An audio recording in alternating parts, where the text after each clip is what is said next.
Yesterday, on the first hole, in the first round of this 123rd British Open, Jumbo Ozaki, 168 yards, his second shot, a 5-iron. Into the hole for an eagle. Quickly to 2 under par. He finished with a 1 under 69.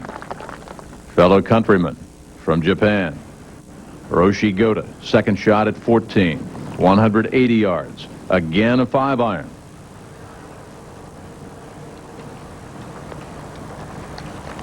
And another eagle. And how about the young New Zealander, Greg Turner? He already eagled back at the par 5-7. Watch this 2-iron, 178 yards. After he hit it, he asked his caddy if he had too much club. His caddy said it looked good. It did. He was your first round leader with a 5 under 65. High fives all around and a big smile. He said he dreamed about leading this British Open. Now today, he's just going to go out and pretend it's a normal tournament. His lead was won. Andrew McGee, the highest-ranking American, with that 3 under 67.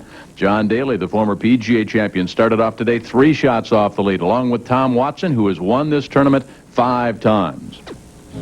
How about the first rounds at Turnberry back in '86 when the winds howled and it was Greg Norman? Nobody broke par in the first round. Yesterday, almost a full 6-shot swing. 30 players under par. Par here is 70.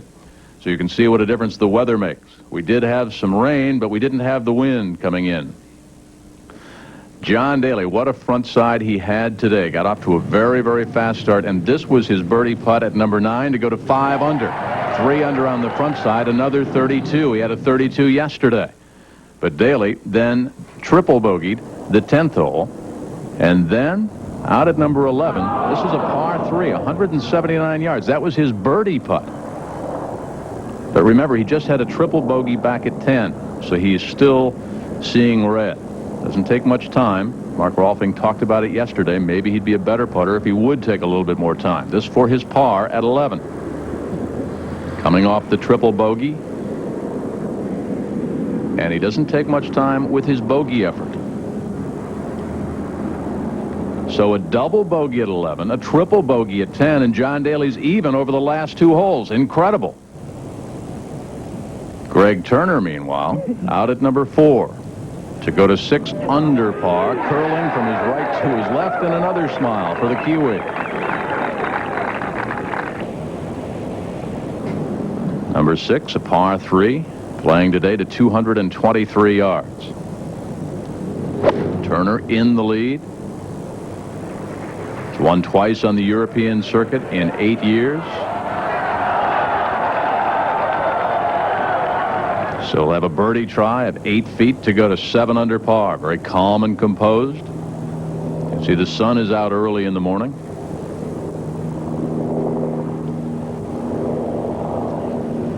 And a good roll. 2 under par today's round. After yesterday's 5 under 65. But a double bogey at 8. So he starts to do the backup boogaloo for his par at number 9. A double at 8 and a bogey at 9 drops Greg Turner back to 4 under par. He finished with a round of 71, 1 over par, and that's where he is in the clubhouse at -4. How about the former Masters champion Fuzzy Zoeller on the tee at 15, 205 yards. Fuzzy even par with a round of 70 yesterday. Look at this, almost a hole-in-one. Fuzzy with a tap-in birdie quickly went to 2 under par. And he birdied 17 for a round today of 67. He's in at -3. Tom Watson, a 68 yesterday. Fast start, a birdie on the first hole. Another birdie for Watson at number 3. He's 4 under for the championship. And another man with a 68 yesterday, Jesper Parnevik. His second shot at 16. Watch the action here. He would make that birdie putt. Jesper goes to 5 under par. And then at the par 5 17th, very reachable, missed his eagle putt, but just a tap-in birdie to go to 6 under par. He would par 18, a round of 4 under 66 after yesterday's 68, alone atop the leaderboard at 6 under par. Tom Watson 2 under today through 7, trailing by 2. Turner in the clubhouse after an opening round of 65 yesterday and a 1 over 71 today. And of course, from Chesterfield, England, the Brit Lomas has yet to tee off. Fuzzy Zeller in 3 under.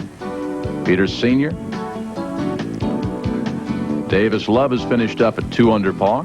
At a round today of 67, Greg Norman, the defending champion, in, along with Ernie Els, the reigning U.S. Open champion who won at Oakmont in that 3-way playoff. Lauren Roberts continues to play well.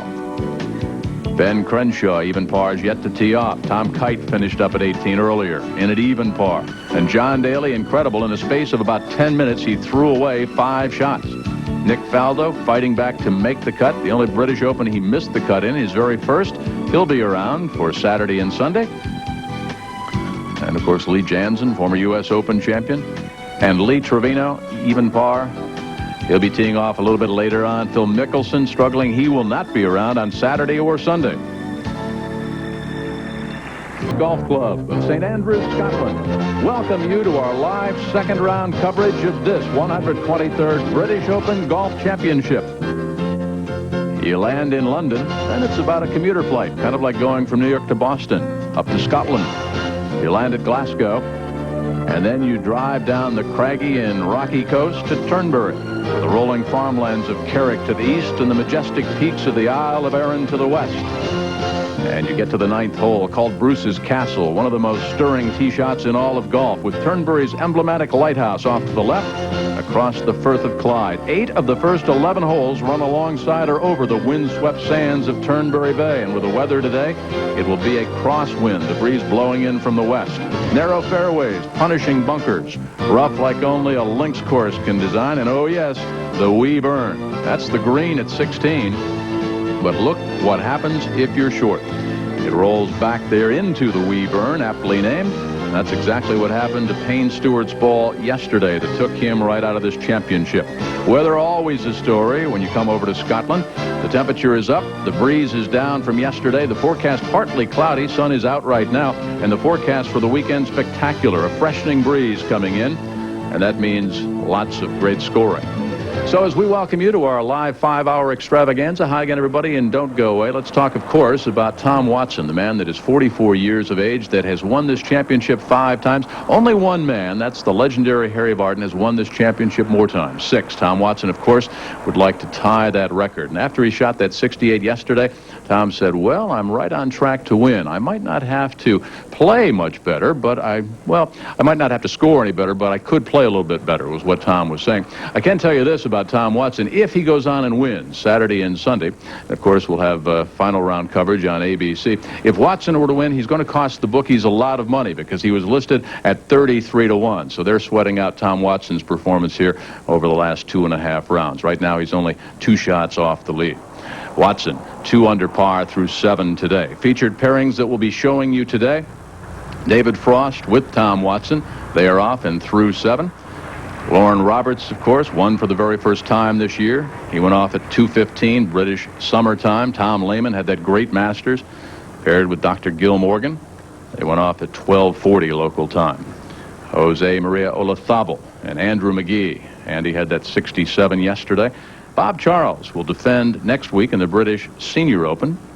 Teed off at 1:20, paired with Peter Jacobsen. Peter had that 69 yesterday. Payne Stewart struggled, found the wee burn at 16. He's with Jumbo Ozaki and Bernard Langer. And Ben Crenshaw, paired with Mark James and Roger Davis, go in about an hour and 5 minutes or so. Now, after the first round yesterday, holes 1 through 3 played 110 strokes over par. Not too bad. 4 through 11, a little bit of a breather. 63 under par. Big difference yesterday. But then look what happens when you come to the home holes. 12 through 18, an incredible 308 shots over par. So you can see how Turnberry, when it gets nasty, can rear up and bite you. We have, of course, Brent Musburger alongside. Steve Melnick is here out on the course. Mark Rolfing, Judy Rankin, Jerry Pate, Jack Whitaker handling the essays, and rulings and interviews is Frank Hannigan. Back at the par 3/6. This is Frank Nobilo. Number 6 playing to 223 yards. Pin at 6, just 12 feet in from the front. Space over on the right side. Hang on.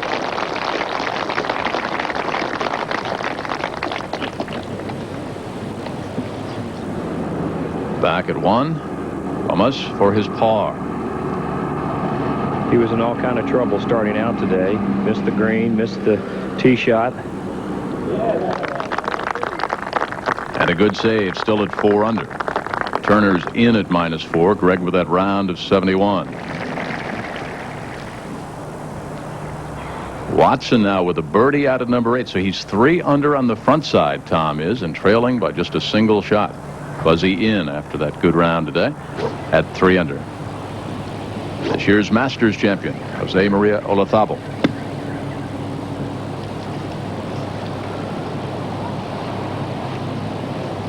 Steve, how about the front side playing so soft today? I mean, Watson's 3 under. Daly was having a good round.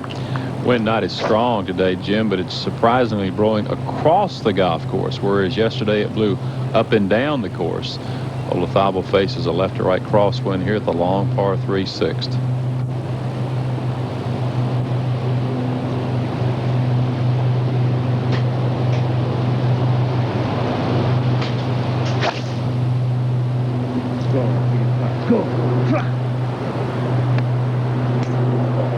Only Lanny Watkins swings the club faster than Olazabal. And that's found that deep greenside bunker underneath the green to the right. Tough up and down. There is that famed lighthouse. Watson. Coming off what was just as good a birdie as you'll ever see back at the 8th. Watson tee shot at 9. Headed down the right-hand side.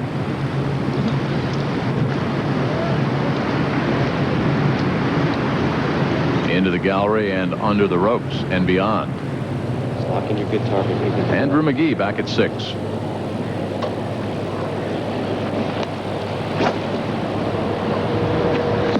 Can't tell if that's British Midland or Northwest.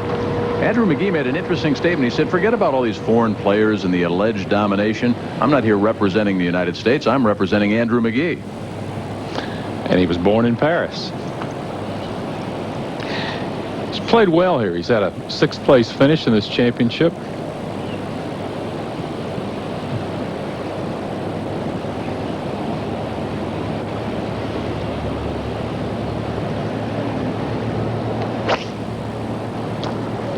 Trying to hook it left, hold it in the wind with that swing. Got ahead of it. You see the result.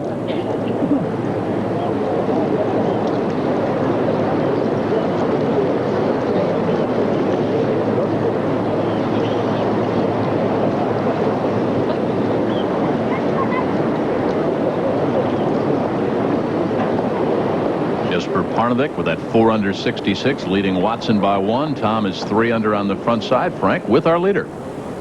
Jasper Parnevik, 6 under par, played with Jack Nicklaus today, who just said he hits it far, he hits it straight, and he makes all the putts. Do you agree with that assessment? No, I mean, he played very well. Jack was a little bit unlucky both yesterday and today. I mean, he had a lot of putts that should have gone in, but they didn't go in. But he fought pretty good, and I was very happy to play with him the first 2 rounds. You were successful, yet last year on the European Tour, you went over to the United States and qualified successfully for our tour. Why did you make that move? The short game's always been my weakest part, and I thought the U.S. with the quick greens and pretty tough areas around the greens would help me improve that part of the game. And because I won last year and got my 2-year exemption over here, I thought it was time to do it. And you're doing, how would you assess your performance on the U.S. Tour? You played well enough? Yeah, I started off pretty good, and I got a little bit tired at the end. I took a month off after the Westchester, which I really needed, and I just started playing over here last week now. Describe your play on the back 9 today. It was very low scores. Yeah, I played very well on the back 9. The wind switched today, which makes the back 9 easier. I mean, much easier than yesterday, because today we have downwind, and I mean, it's no comparison really. I mean, 17 was very easy to reach, and 16 I only had like a wedge into, so it's a big difference. Watching you on American television in the States this year, we've heard time and again references to your father as a very prominent Swedish entertainer. Yeah. Exactly what does he do?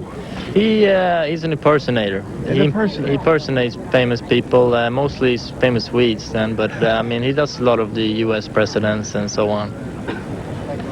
Well, you're impersonating. I don't think it's an impersonation. You look like a very good golfer. Congratulations. We see you tomorrow. Okay, thanks a lot. I wonder if he does Ann Margaret. Nicky Price at number 1. Actually, a very difficult opening hole at only 350 yards with 3 bunkers right in the landing area. And for Nick Price, that's a terrific opening tee shot.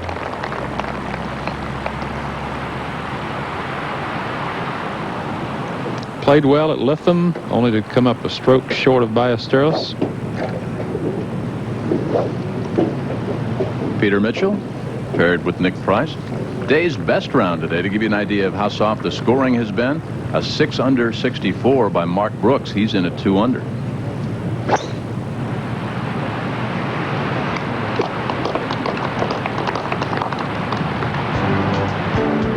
Ooh, how about that? Popped right over. Parnevik in the lead, but Tom Watson is our story. 3 under today on the front side, trying for a record-tying 6th British Open Championship. British Open is brought to you by O'Doul's from Anheuser-Busch. Premium beer taste without the alcohol.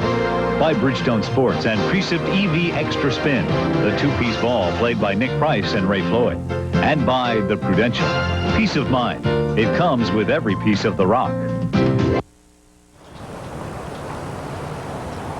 There's our leaderboard. Fuzzy Zeller in with that 4 under par 66. Only 3 shots off the lead at the halfway point. Greg Turner led by 1 yesterday with that 5 under par 65. He's 1 over par today in the clubhouse. The defending champion comes back fine, thank you, 2 under. And Lauren Roberts. You know, Steve, as you look at the scores, this was supposed to be a rather thin American challenge, but the men from across the pond, from Uncle Sam, they've played pretty well, haven't they? There are only 41 Americans in the field, Jim, the smallest American contingent in a number of years, but they brought quality with them. And I think the players, you know, we've only had 1 winner, Calcavecchia, in the last 10 years over here, 1 American winner, and I think they remember that. I think they like to make a good showing, and quite frankly, this is a golf course that's, while not American, at least lends itself to American talent. You know, there have been some great scoring today. Davis Lowe with a 67. Greg Norman out with a 67. Mark Brooks, there's a player we hadn't heard of, really shot 64 today, went out early. So the players that went out late this afternoon know that you are capable of posting a good score today. Well, one of the things, you talk about the course maybe lending itself to better play by the Americans. One of the things some of the guys have told me, the fairways are a little bit more forgiving. We've had some rain. The greens are a little softer, but the greens are also truer than some other links courses that the Open's played on, right? Without question. Feherty's birdie putt at 17.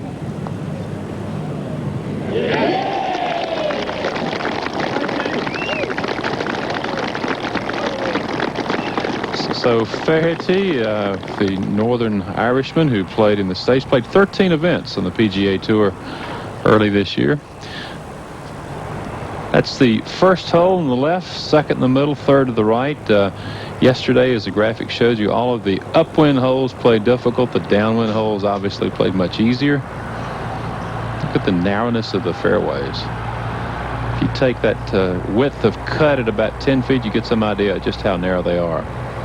We also talked about it being a crosswind today. Really, the hardest hole should be 14, the way the breeze is blowing right now. On the tee at the home hole, Feherty. Fellow who's very, very popular with the crowds here. He's really hugging the left side. There's out of bounds left. Is it that far, Judy? I'm not far enough to see where the ball finished, Steve, but it was very far down the left side. Well, there's plenty of room to the right. It's almost a sucker tee shot. You really don't want to fool with that left side. It's 20 to 25 yards from the edge of the fairway to the out of bounds. The 2 large bunkers you see there really force the players to the right, because you can't advance your ball if your tee shot comes to rest in them.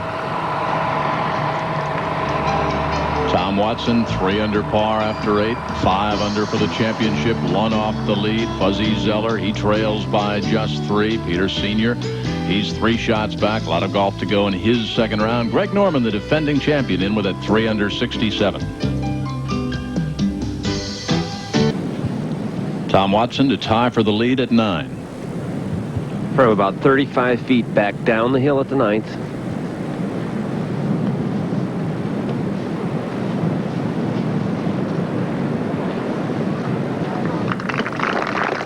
You're seeing a confident Tom Watson on the putting green. He's got a new putter, holding his hands differently, and the results speak for itself.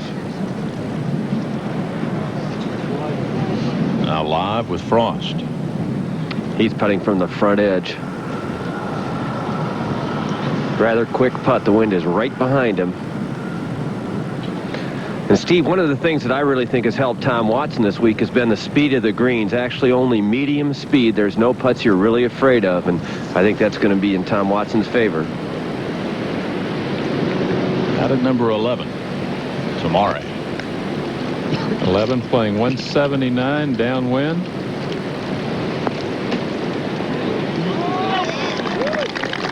I don't know that I've ever seen a major championship with more long shots either in or close to the hole as this.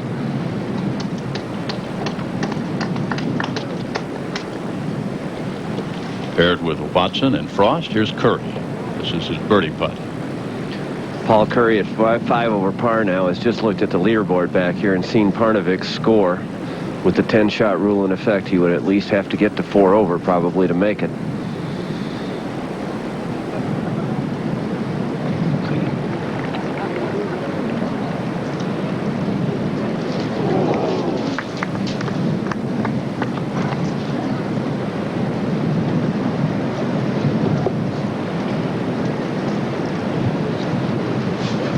Feherty's second shot over at 18.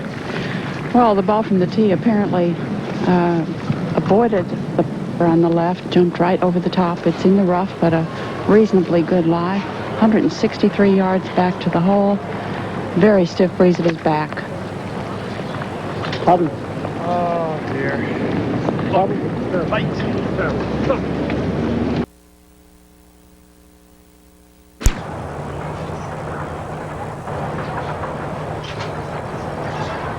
That one just snuck in. Little left edge. There it is. The wind blows here at 18. Not a very difficult shot. The ball is sitting down in the screen side rough, but from 25 feet, you should get the ball close to the hole.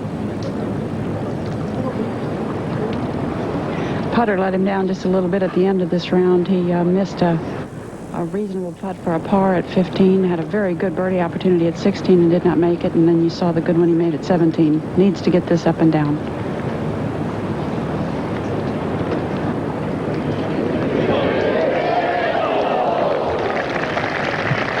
Well, he studied as though he thought he could make it, and very nearly did. What an engaging young man. Quick wit, quick tongue, deprecating humor.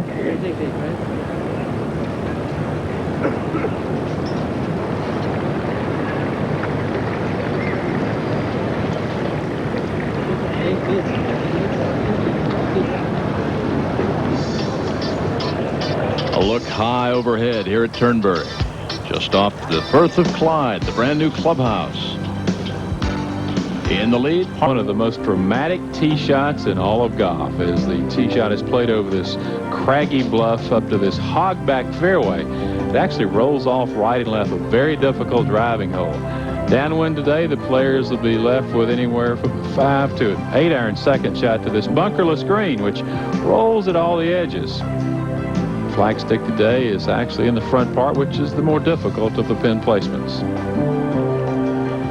Lauren Roberts, second shot, out at number 9. Pin just 15 feet in from that right-hand edge.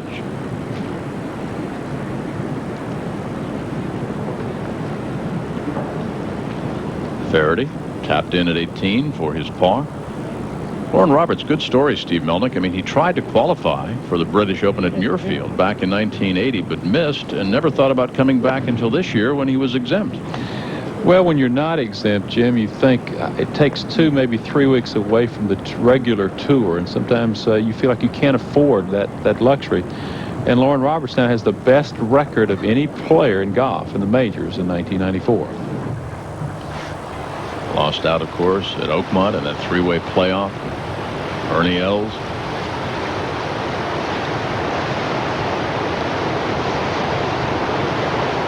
And there's the leaderboard. You see the seaside links here. They've actually had some problem with the beach erosion. They've been working on that.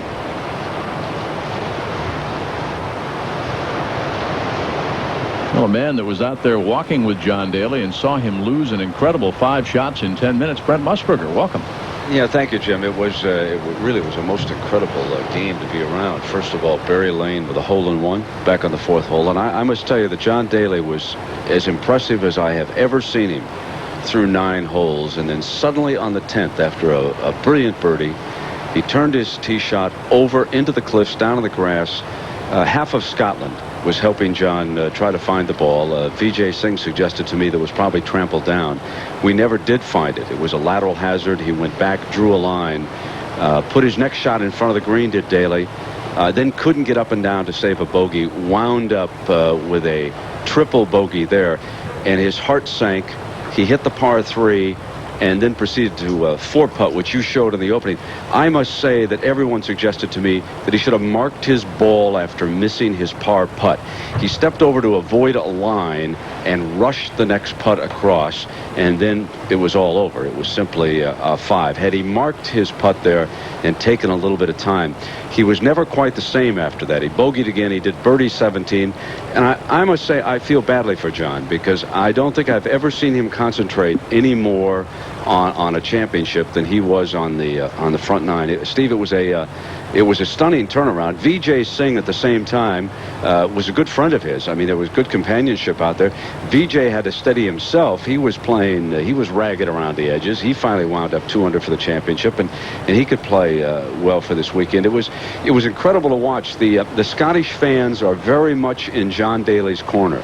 He is as popular over here with the golf populace as he is in the United States, and it was really something to see this turnaround. And there you see some of the gallery here. The weather, Jimmy and Steve, as you've reported, holding today. We are so fortunate. These are some of the greatest golf fans I have ever been around. Folks, we're talking like when you go to Madison Square Garden, they understand basketball. You come to Scotland and you watch somebody hit a golf ball, they can tell you right away whether he has performed adequately or not. They are something, Steve. And they appreciate the fact that if you've got a 2-iron in your hand, you put it 20 feet, they applaud you. If you have a wedge in your hand, they put it 20 feet, you get no applause. They know the difference in a good and a marginal shot. Yeah, it's wonderful. They couldn't be nicer or friendlier either. I mean, if there's anything you ask for, right? No, Jimmy. Anything you want at all. In fact, our car broke down on the road. People were so helpful. Had a couple of loggers with them. Steve, let's go here to Lauren Roberts. All right, Lauren Roberts, 3rd shot from behind the green. He's actually pitching back up the hill. This will be relatively slow. Among his fellow players, he is known to have a superb short game built around the ability to make putts within 10 feet. Makes your pitching easier when you putt that well.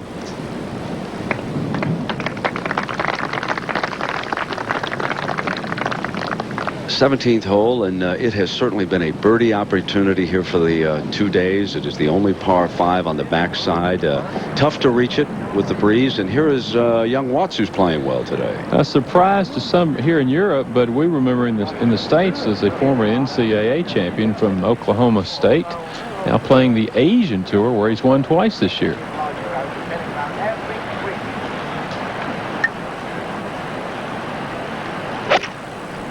Nice golf swing.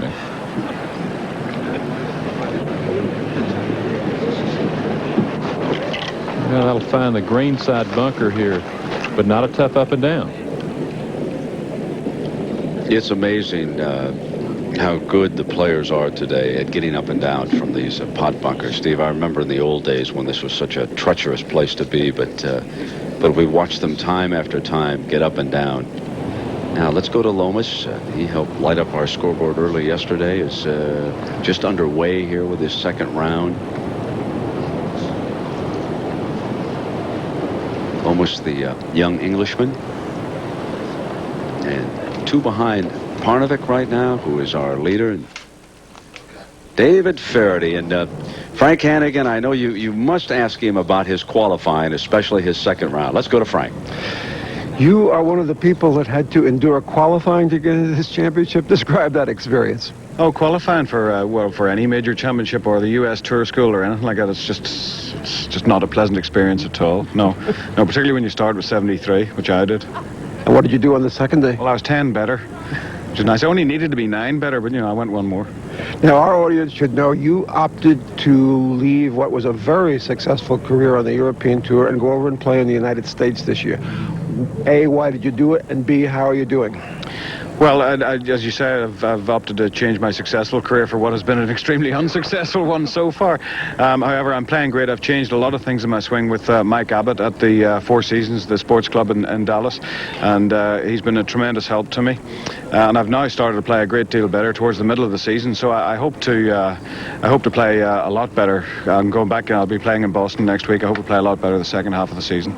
Do you find it a bit of a cultural shock to move from Ireland to Dallas, Texas? Well, it's kind of a cultural shock to move from Ireland to anywhere, Now, Hannigan, you should know that. But we picked Dallas. I really enjoy living in Texas. I like a bit of a winter. I don't want to look outside and think I should be playing golf all the time. Do you get to play whenever you want on the U.S. Tour, or are you dependent on sponsors' exemptions? Well, I'm dependent because I'm a tour school graduate. I don't get in every week, but I hope to play a good deal in the second half of the season. I didn't play much in the first half. You're now going to obviously be in one of the leading groups tomorrow, and everybody tries to pretend, well, it really doesn't matter much, but what's the truth? Well, it matters a great deal. Yeah, but it's a great tournament to play in. It's a lot of fun. The British Open is always very different. We're playing on maybe the best conditioned golf course I've seen in recent years for the Open Championship. And if the wind doesn't blow too hard, it'll be great fun. How much more money do you? What's your future now? You're trying to play your way into a permanent position on the American Tour. That's the idea. Yeah, I mean, as it stands at the moment, I've kind of got a great future behind me, But I need to win about another 80 grand. I would have thought. I mean, but I haven't played well once yet, and it would be nice to play well once out there. You're playing very well this week. Keep it up. We'll see you tomorrow. Thanks a lot. Thank you, Frank. David Feherty is one of the most delightful personalities in all of golf. And now we go to Tom Watson, making quite a move here in this year's British Open.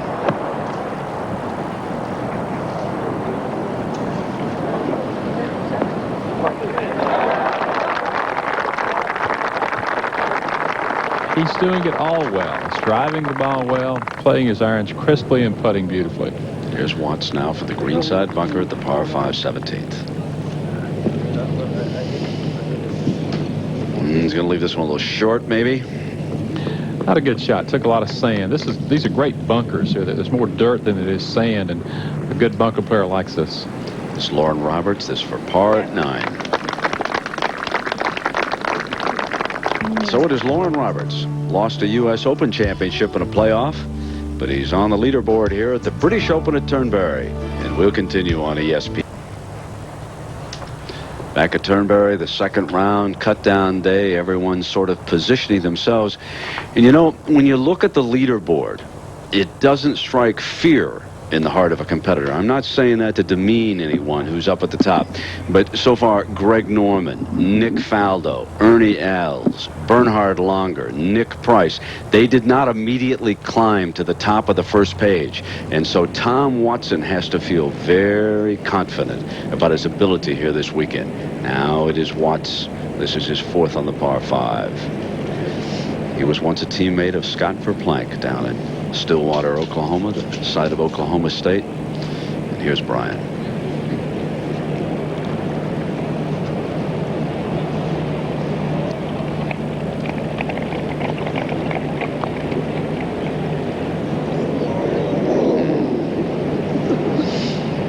Well, when you have a chance to reach a par 5 and 2, make par, you drop a shot. Now, David Edwards, even for the day. He's on the first of the par threes here, which is the fourth. This is the one where earlier today we had a hole-in-one in this competition. It's 166 yards with a 5-iron. Big wind from left to right and into the players.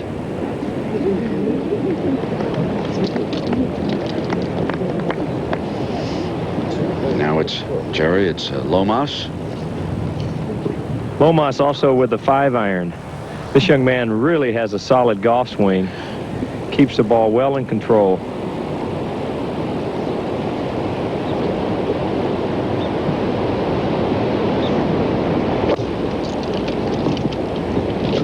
Started that one out just a little to the right, but the green kicks big from right to left. Wonderful kick here. This green's like a Stetson hat, kind of folded up at the edges. Now we're going to go to the 10th. And a bit of drama unfolding here. Tom Watson, one back of Jesper Parnevik. Goes out 32. Only one bogey there with his 4 birdies. That was on the very treacherous par 3, 6th hole. Tom with about 14 feet should break just to his left.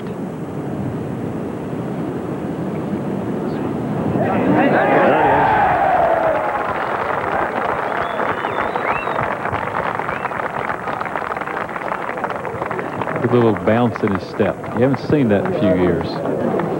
5 times the winner of this great championship. Can he do it a 6th? Big smile on his face right now.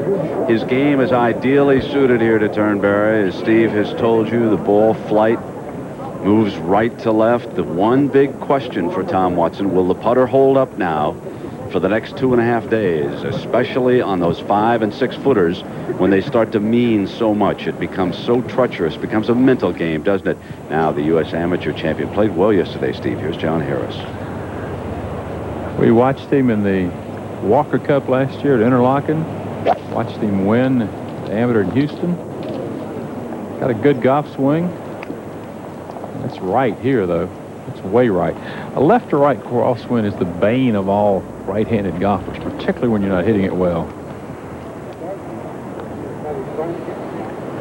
Well, Mark, here comes Watson to the 11th, and oh, what great memories this course has to bring to him. Well, it really does, and clearly right now Tom Watson's being inspired by the fans. You talked about how great the fans are. One of the things I really like about them is they are not partisan to the players' countries at all. You know, they're not rooting for only the Scottish players, and Tom Watson clearly is one of their favorites. Yeah, that's such a good point, Mark. They pull for good golf here. They appreciate whoever the competitor might be. I noticed that out there. It's really nice to be around that.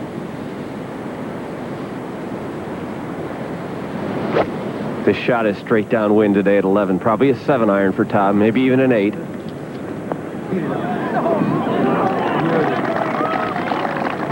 His iron play has been magnificent. Come on back.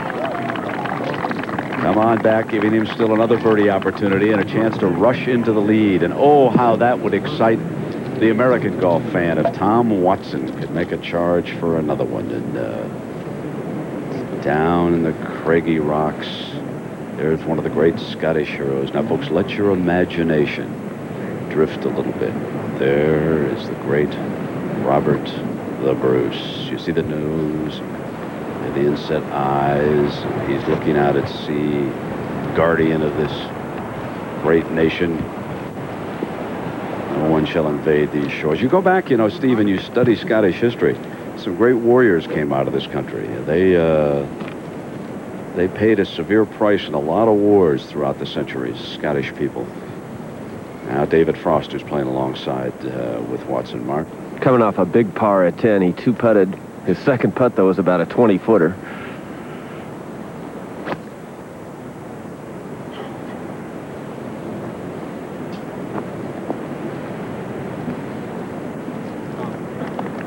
Going along pretty quietly at 1 under. Third member of that group is Paul Curry from England. Here is Paul. How's he doing, Mark? Well, he's actually played quite well. Hasn't made a putt all day long. got to be kind of a tough pairing for him. The real problem that he's been faced with is every time Watson finishes, the gallery scrambles to get into a new position. So quite often, if he's got the final putt on the green, there's a lot of movement in the gallery. What a scene this is, Mark. You don't have a monitor out there, but we can see the waves churning in the background from this splendid camera position. It almost looks like the boys are out on a boat, doesn't it? Trying to hit the ball to shore here. The thing that's great is so many links courses over here are by the sea, but you never really see the water. This one, you're right on top of it. Curry with a 7-iron also.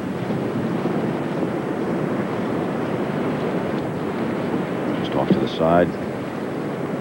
Tom Watson in excellent shape. Make that putt, he would take over the lead here. British Open Championship. Now here's Lomas, the birdie attempt.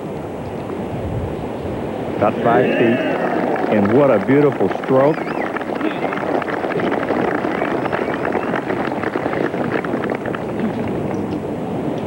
Now Watts has reached the 18th tee, dog leg left. Here's a good golf swing. Trying to start out to the right, turn it over. Just dog leg left. It's okay. We have come to Turnberry, where Steve Melnick knows one of the greatest golf wars of all time was waged. And one of those men is back in the spotlight, Tom Watson. Last time you and I played tennis, I don't remember who won, but it was a 5-setter on Coleytown Road in Westport. I'm sure you did. I'm sure you captured that, Jimmy. We're back now to the finishing par 4 18th here at Turnberry, Steve, and here's Brian Watts' second shot. From about 185 yards out of the first cut of rough. It's almost unfair to call it rough. Barely a half inch.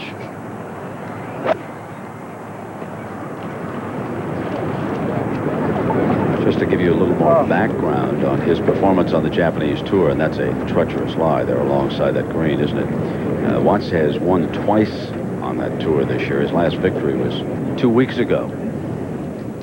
At 11, it is David Frost with the birdie opportunity.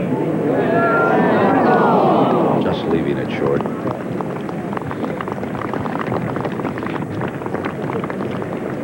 So now, wouldn't this be something if Tom Watson here on Friday could charge into the lead this British Open?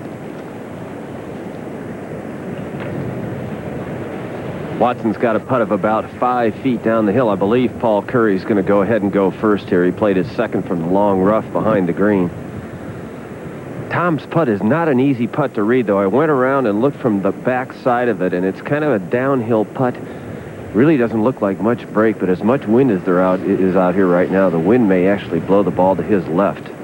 Yeah, Mark, it'll be interesting to watch this because yesterday when we walked the 18 holes with him, a couple of times on putts of this length, he started stabbing the ball again, which of course is the habit he's been trying to work his way out of, and he's going to need a smooth stroke, and this will be a testing one for him. We'll see after the young man here. You know, Tom played a great backside yesterday, went out in 35 and actually tied for the low round of the day on the back nine with a 33, so clearly he's confident playing this 9.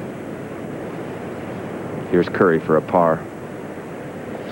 Well, when he beat Nicklaus, he birdied 3 of the last 4.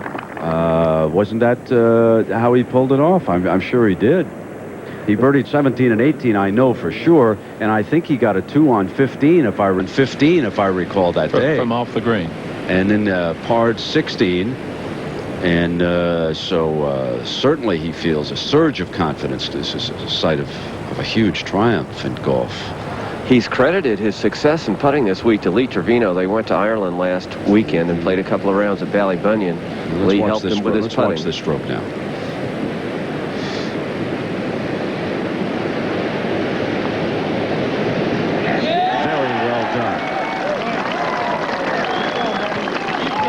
Very well done. And folks, when this championship began, that man was 50-1.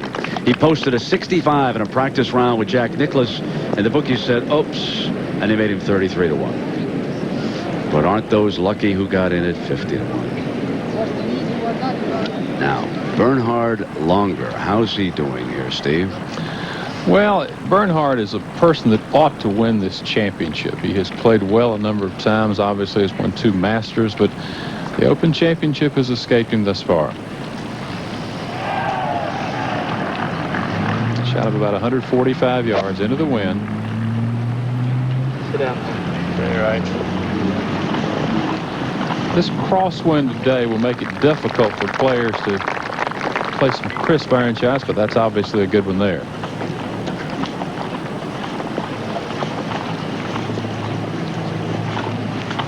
I'm not sure there's a more single-minded player in golf than Bernhard. Goes about his business.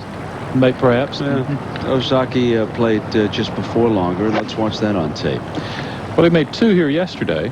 Colorful garb, isn't it? Look at that sweater. I think that outfit comes with batteries.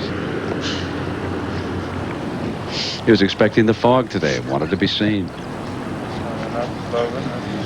Now, the first 3 holes here after the first round, we can break it down. And then a little bit easier, isn't it, through the 11th. But I think the point that we want to make is that from 12 to 18, it was very difficult. Now, but keep in mind that the wind was howling yesterday in the face, and it was treacherous weather. It's a much calmer today. The wind is coming from the right now. The problem here is the bunkers on the left. But Tom is safely short of the 3rd bunker and off to a good start. This hole was the toughest hole in the golf course yesterday.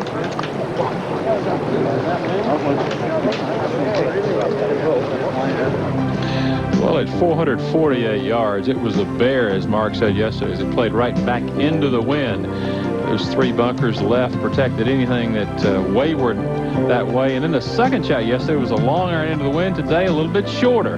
This green is tucked into a little hillside. Bunker short right for those who miss it there. Large putting surface. Hard-fought par here. Up to the finishing hole, and Brian Watts left himself with a chore here, just alongside the 18th. He got a little more green to work with than he had yesterday on this shot, however. This is almost American rough over here. This is thick. This is where water gathers. Couldn't get his club on the ball, and you see the result. So it is Tom Watson, the story of this British Open Championship. 7 under par in the second round. What a story that's unfolding. Tom Watson, who has won this British Open Championship 5 times. Only the legendary Harry Vardon has won it 6. Tom, perhaps on the brink of tying history. He has birdied 4 of his last 5 holes. He's 5 under par in his second round today, nursing that 1-shot lead. The defending champion, Greg Norman, has finished up. He's at 2 under par. Ernie Els, the U.S. Open champion, also at 2 under. Lauren Roberts, 2 under after 9. That means he's even par on his second round today. And Watts at 18 for his par as we welcome back Brent Musburger and Steve Melnick. Well, Steve, this would be a successful finish, but it was not to be.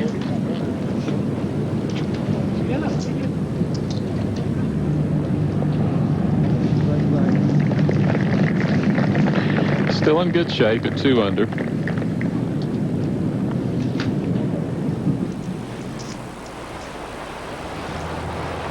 You can hear the shepherd gathering his flock every morning at our hotel. The sheepdog out there gathering them into the fold. Either that or the chef. I've seen Steve working on that at night. What a lovely spot. We're forced to stay there this week, Brent. It is too bad, isn't it, to have to walk to work from up there? How many steps down the hill? I haven't counted. I know a number of people have.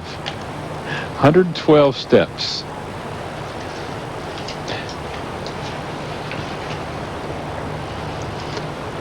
Well, Payne Stewart's round has just started here, Steve. Well, what a frustrating day yesterday for Payne. Just made a poor judgment on 16, ended up making 7. And now Payne at the first. This is for birdie.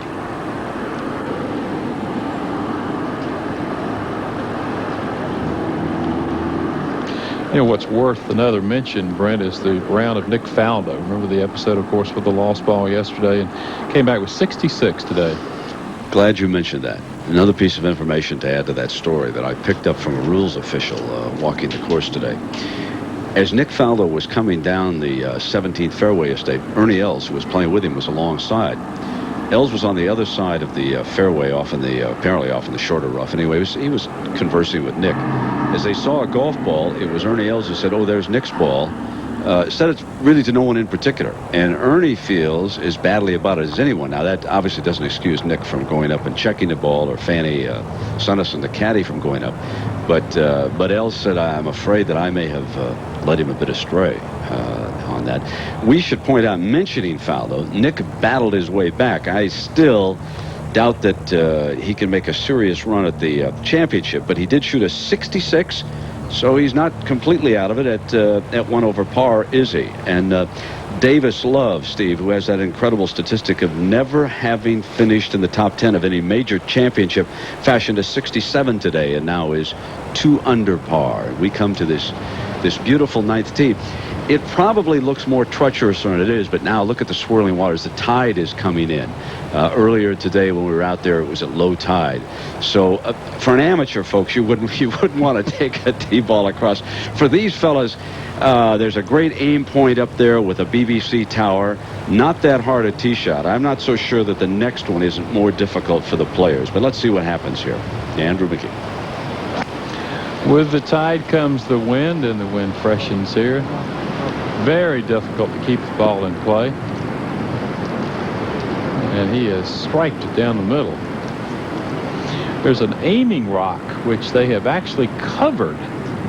There you see it. It's wrapped in a green tarp, like some large Christmas present out there. They think the ball may carry him off it if it hits it. Now, Mark, here's Tom Watson, 2nd at 12. He's got 169 yards up the hill. Hole location in the front right today. Not a real easy place because there's a yawning bunker just in front of it. Little bit of an uphill lie, probably a 5-iron. Beautiful drop. That is what has really improved in Tom Watson's game this week, his iron play, because coming in here, he said his iron play was really not very sharp at all. His distance control is good. You know, when the wind's blowing 20 miles an hour, you've got to pick the right club and make the right swing. Tom does it very well. Beautiful picture postcard views almost every place you turn. As a matter of fact, it is almost too pretty for a linkside course. I had to shake myself a little bit when I came here. It wasn't like Royal St. George's last year. Pebble Beach has nothing on Turnberry. Mm-hmm. Now, Lauren Roberts, and this is for birdie at the 11th. Here's where Roberts is so good. He's such a good putter. You watch him stroke, nothing moves. It's like he rocks his shoulders. Hands and arms are along for the ride. Watch this.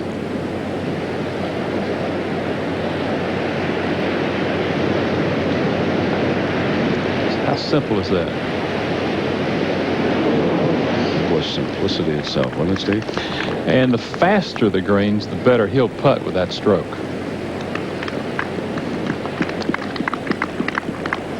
He's been the big surprise of the '94 golf season. Mm-hmm. Well, Never Tom Lehman would be the other one, eh? Zaki. And the man in silk does it. 2-3 Thursday, Friday at the first. Nice way to open Is your that day. a vision? Don't let it rain. We don't want to spoil all that expensive work. Constantino Rocca, and at the 11th, this for par. Little shaky with his putter from this distance. Tee to green, he's excellent. From here in, you close your eyes. All right.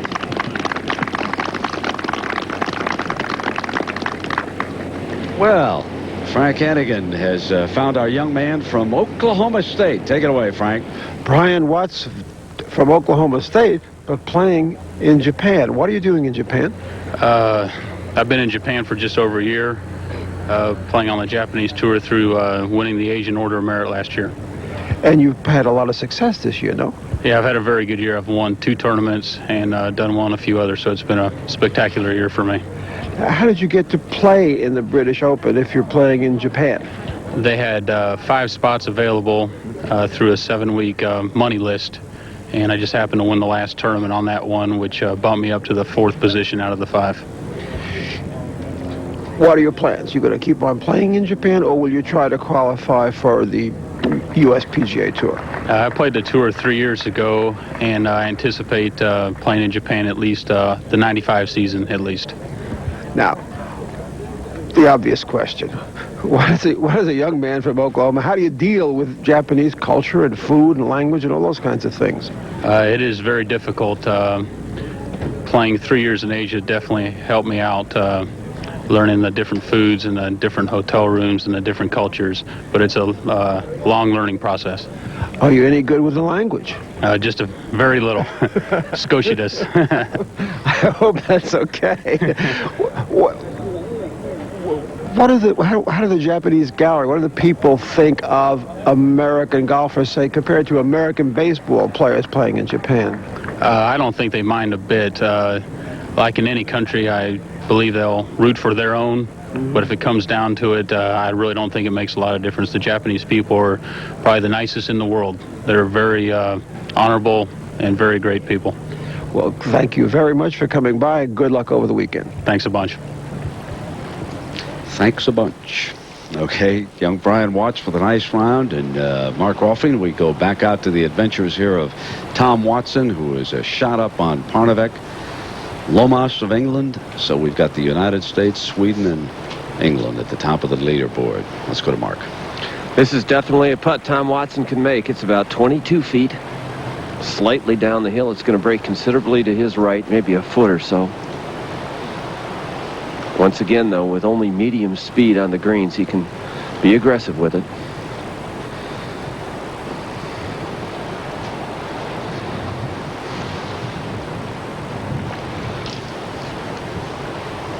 Surprisingly, it's been since '89 that Watson's been a contender in this Open Championship. And we got a headline from up front. Nick Price has birdied 2 of the first 3 holes, and now he stands at 3 under and making a move.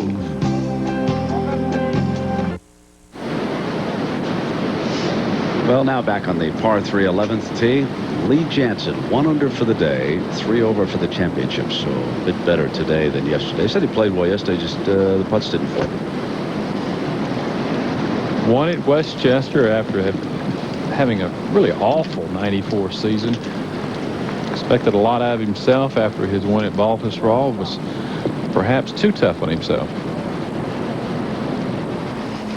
And now here's the man of the hour, Tom Watson.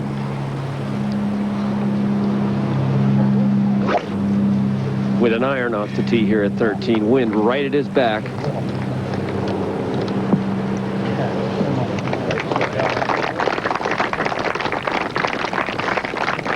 Crowd beginning to gather, surging. 5-time champion of the British Open, a huge favorite over here in Scotland and England. Of course, in Ireland, too. In fact, all of the United Kingdom. Now, at the 4th, Nick Price, with a couple of quick birdies, could not save par. And so he gives one back at the 4th.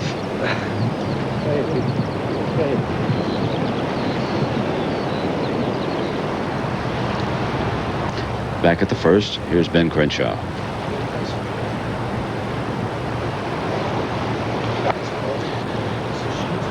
That's a 2-iron for Crenshaw. He does not have a 1-iron. Left his 1-iron back in Austin. Why? Said he wishes he had it. What? He said he can't hit it anymore. Oh, that's not a bad reason.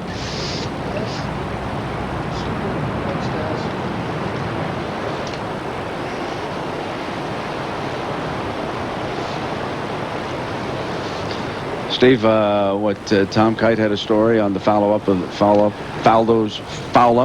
Well, we were speculating last night at dinner if that's the first time that that's ever happened to a true quality player, and Tom Kite said that while paired with Crenshaw played Kite's ball at the 2nd hole at the Masters one year. I'll bet you it was 2 Titleists. Different brands yesterday. Here's Lee Jansen for a birdie.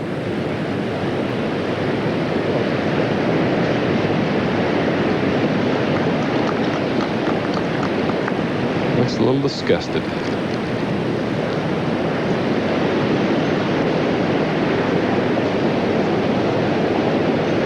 I remember Jansen coming over here 2 years ago and qualifying, back before he was what you'd call a quality player. I always admired that in him, and I think our Open Championship, rather, kind of a vindication of that. This is a surprise. Many thought that Olazabal would really contend. Of course, the Masters winner this year went out at the second low odds here at 12-1. Norman, the favorite, at 9-1. Had 7 drivers in his golf bag during his practice round on Tuesday. That should give you some indication of his confidence in his driving.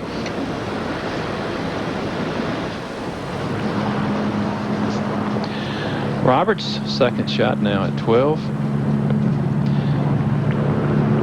Much the same place Watson was.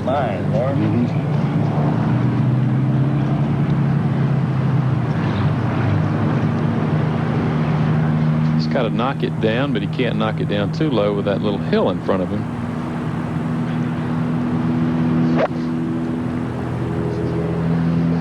That'll work.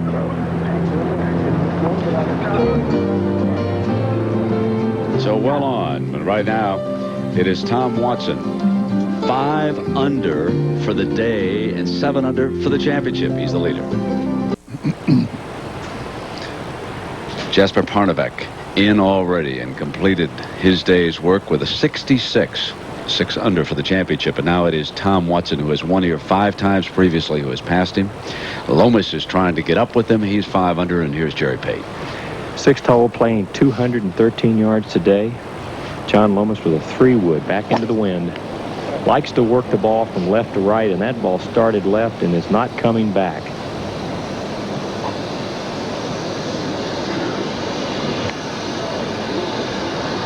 Got a bit of a break there, didn't he, avoiding those huge bunkers.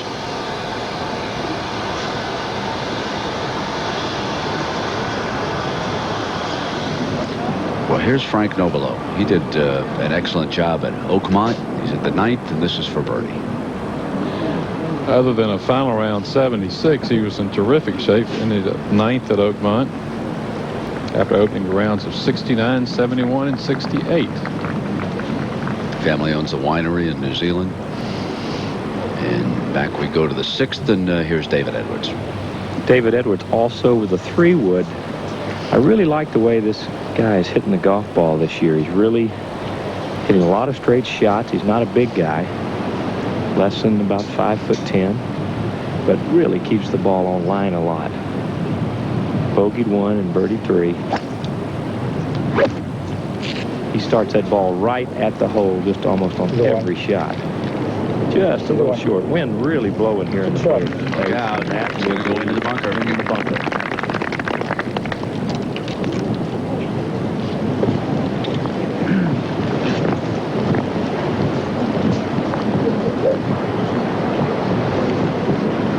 Tamari. And nice birdie.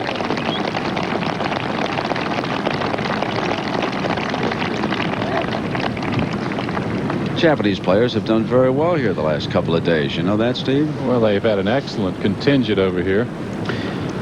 Do you know why they don't do well in major championships? Because someone from the RNA suggested to me, it was very interesting. He said, well, Brent, he said, over in Japan, they don't have as much real estate on their courses, and they don't learn how to hit long irons like we do here and your fellas do in the United States. Tom Watson, for example, learned how to hit the 2s and the 3s along with Jack Nicklaus. The Japanese players don't do it, and they come to the major championships, and it's hard for them. I thought it was an interesting theory anyway. Never heard that. How about that? Now it's Tom Watson, 2nd at the 13th. 128 yards. Wind at his back. He needs to carry it about 120.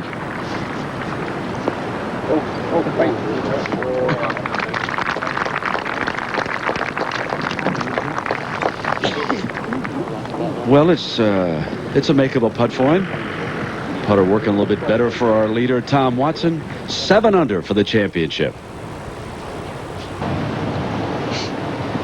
One of the great scores today, not reflected on that first page of the leaderboard, is Mark Brooks, a 64, low round of the day, 2 under for the championship.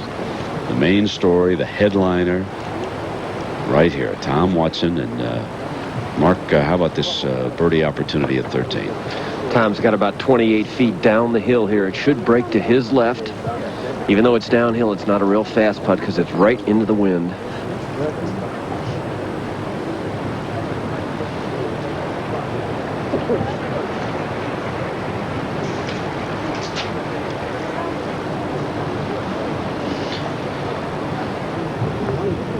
Murray has reached the 16th tee, the 410-yard par 4.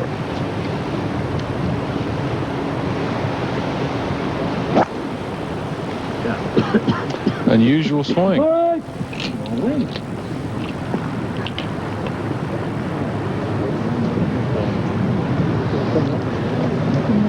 Needs to carry the second shot up over the wee burn down there, Mr. Melnick. We've seen a few drift back in shades of the 15th at Augusta. Well, the wee burn certainly comes into play here. This signature par 4, 410 yards.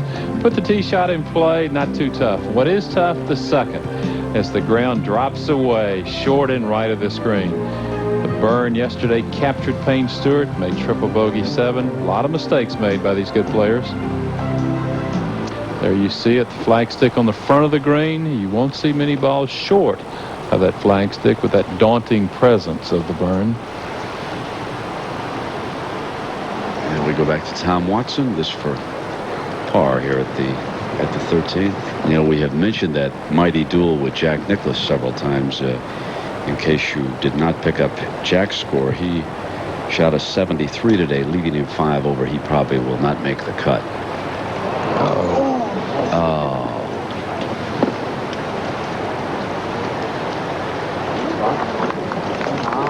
The bugaboo. That's all that separates Tom Watson from having won this year out at the AT&T Pebble Beach, wasn't it, Steve? He three-putted the last 4 greens. Yeah. Now, Lauren Roberts, this is for par. Missing on the 12th.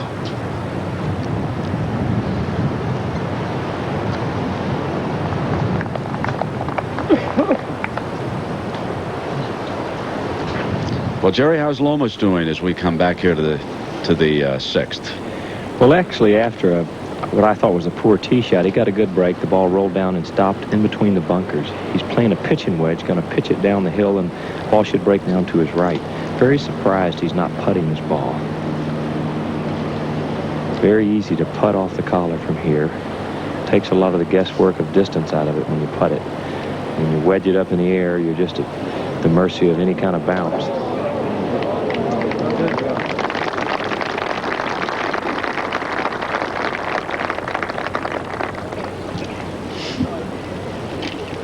Also, Ernie Els, I know a lot of you are interested in his score of 69 today, and he is 2 under for the championship. But one time today, he reached 3 under and was inching up on the leaderboard, and then he fell back. And there you see he's tied with Greg Norman, in with a 67 today. So Greg, the defender both ways, really, having won the last time it was played here at Turnberry and a year ago down in Sandwich, England, is certainly very much back in the thick of things. Watson has slipped back into a tie with Parnevik for the lead after that bogey. And Peter Jacobsen has given a shot up here this afternoon. He was one of the late starters. So Nick Faldo pulling himself together today a bit. Mark Calcavecchia was in the group with Norman and Ian Woosnam. I can't get over how poorly Ian Woosnam played here for a couple of days, Steve. That was shocking. Unfortunately, Brent, it is a continuation of a dreadful trend that continues here. I mean, he played so well here in '86 when the wind blew. He was the first-round leader. He's typically a good wind player, but when you're playing poorly, wind magnifies bad swings, and with it went his score yesterday. Kirk Triplett, one of the qualifiers. There were 4 United States players. Now, we want to go back here, Steve, to 13 and Watson's problem here. The stroke was fine. I think he just hit it too hard, caught the inside right. Watch how firmly he hits it. And anytime you see a short putt go that far by, it means he just hit it too hard. Hit it through the break, if you will. Yeah, the stroke itself, like you said, seems smooth. Stroke was fine. And he's kind of shocked, if you don't know the truth. So, Mark, here he is now. He has reached the tee. Well, the 13th hole is behind him. This is the 14th now. He's just got to forget about that putt. I think you're right. It looked like a pretty good stroke to me, but clearly he hit it too hard. 14, not an easy tee shot today, although I will tell you the rough on the left-hand side here is not real bad. So if anything, you want to miss it left. He's headed down the left-hand side, and he'll be in that rough. Mark, it is playing much more difficult than it did yesterday. Yesterday it was the 11th most difficult. Today it is the most difficult hole on the course. Its average score right now is 4.54. Now Tamari's second shot at 16, the par 4, needs to cross the burn.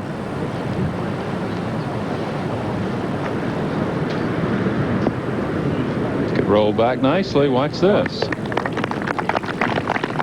Well done. The great thing about this championship, players from all over the world show up here. You don't know who they are, and they distinguish themselves as he has done thus far. Now we're going to rejoin Jerry out at 6 and see if Lomas can save par. This testy little 3.5, 4-footer. Uphill, though, breaking a little left to right. I was interested to hear him say back earlier today when talking to him that he doesn't take lessons from anyone, that actually he reads Ben Hogan's 5 Fundamentals of Golf book, and he said that's simple enough for him. So we'll watch the young man pronate through the afternoon here at the British Open Championship. That's your secret? That's one of the ways I've missed in the past. Isn't it beautiful? Sunny skies, the breeze is blowing, and welcome back to Turnberry in the 123rd British Open Golf Championship. Our live second round coverage continues. Tom Watson with his first bogey on his second round, still 4 under on the day, and that's what the young Swede shot, a 4 under 66. Jesper Parnevik in 6 under par. And Frank Hannigan and I, we've been looking at the cut. The computer's really based on some funny numbers. It's unlike a PGA Tour event. It's not the low 70 in ties. Anyone within 10 shots of the lead. So I guess it really depends on what happens with the +4s. Exactly, Jim. It's 70 in ties, or whichever, or the 10 shot. Everybody within 10 shots of the lead, whichever number is greater. Now, with the leaders at 6 under, that's going to make the cut 4 over, unless Watson or another player can get to 7. So that would bring in a lot of people at 4, and our friends from the R&A are sweating downstairs because every extra player that makes the cut costs them about 4,000 pounds, Jim. We've got an international leaderboard. Watson from America, Parnevik from Sweden, Lomas from England, Turner from New Zealand. Nick Price was up there from South Africa for a while. How about the defending champion, Greg Norman? He's not out of it yet. And how about the last American to win, Mark Calcavecchia? He shot a 2 under par 68 today, so he's got a chance. He's at 1 under par. He's only 5 back, guys.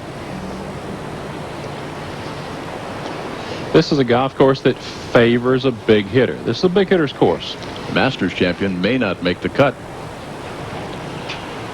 Well, we'll take a little break, but bring in some international flavor. Our friends and colleagues from the BBC. Let's welcome back Peter Allis and Dave Mars alongside.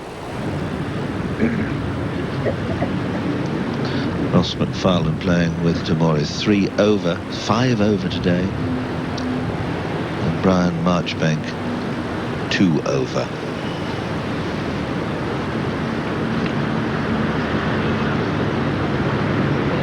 Oh my goodness me, well, can you believe that? Oh, amazing. Missed the hole altogether. From that range, I reckon you can keep them within the confines of the hole, particularly at that speed.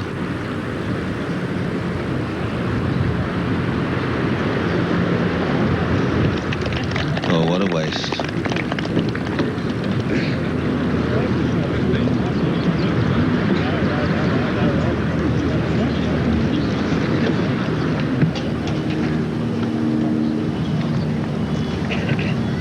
Back down to 14th fairway.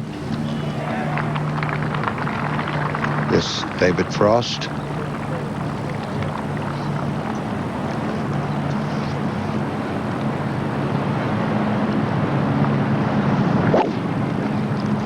.70 yesterday and 1 under today.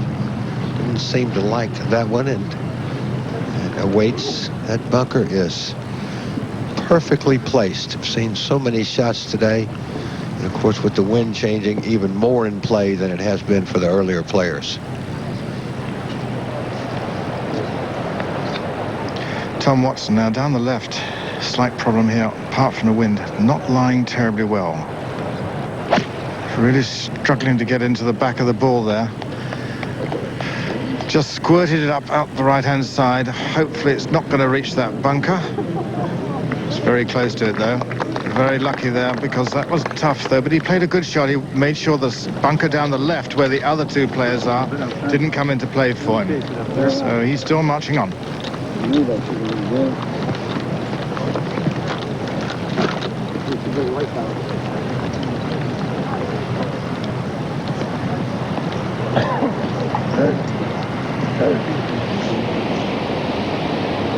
Fourth tee, Payne Stewart.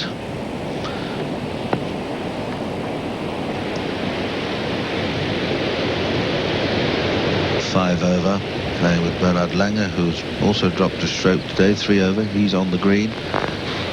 Ozaki 1 under.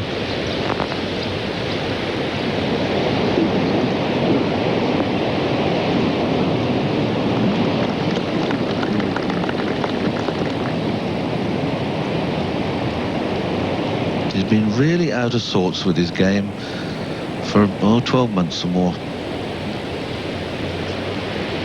Ozaki, who opened up with a 3 on the first, so he's played that hole twice and taken only 5 shots. He dropped a stroke at the last hole, the third, and that could be very good if it comes down a little bit more. Using the bank nicely there on this, the fourth green.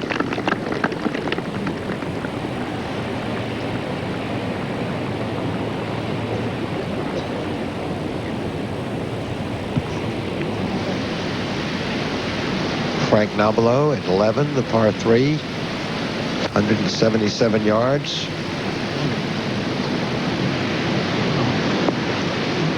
And straight downwind, as you can tell by the flagstick. Now watch this. He's up just high enough to get some speed. This has a chance. No, it's going to break out to the right. It's a little different, isn't it? We're at Turnberry, Scotland, of course, for our live second-round coverage, kind of eavesdropping in with some sights and sounds from our colleagues at the BBC as they provide coverage of this 123rd National Championship of the Kingdom to their folks. For the lead here, Sweden and Bulgaria, and the Swedish goalkeeper Tomas Ravelli has had a strong tournament, starring in dramatic wins against Romania and the semi-final loss to Brazil. That's tomorrow. World Cup soccer action continues. Sweden against Bulgaria, right here on ESPN. Two are tied. Watson going for win number 6 in this British Open, and the young Swede there, who was the winner of the Scottish Open a year ago. While we were away, Tom Watson, he just bogeyed back at 13. This at the 14th hole, playing very tough today into the wind.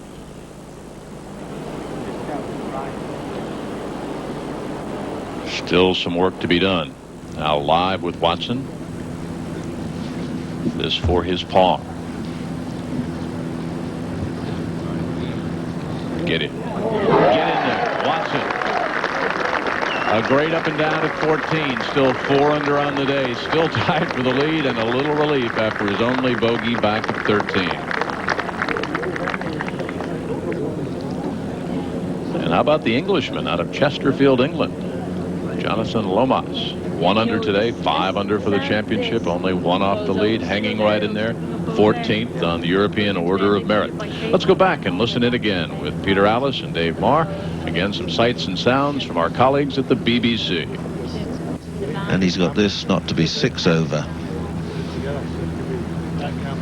The fortunes of the game do fluctuate. All those mini cameras that come down on the little thing. Saki, it's a 4th. This for a 2.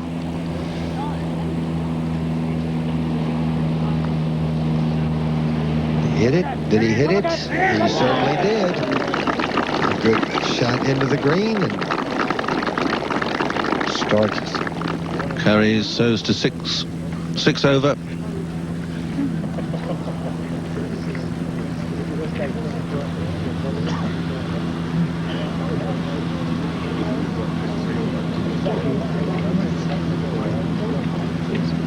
journey from far away to come here, and how disappointing it is when they think they've arrived with their best game. Practice rounds go well, and then suddenly, no, not to be. Andrew McGee at 11. Just having a very poor day. Shot 67 yesterday, 5 over for today. That should work its way back slightly closer to the hole. Well, Nick Price now is able to play the 6th hole. He reckons he can slam it up with an iron. Big belt with a 1 iron. Oh, and he can indeed. That's a fine shot.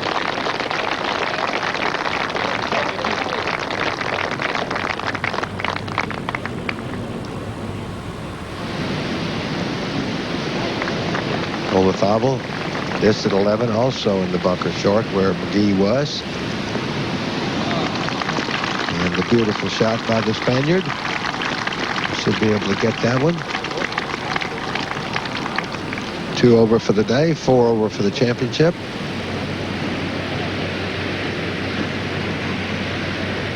That was on tape. This now live to stay 4 over. Should be inside the right, uphill.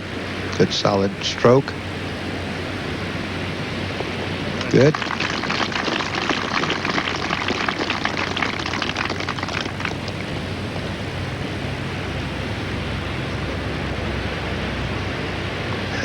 Frank Nobilo, after a 69 yesterday, 2 under today. This to go to 3 under today and 4 under for the championship.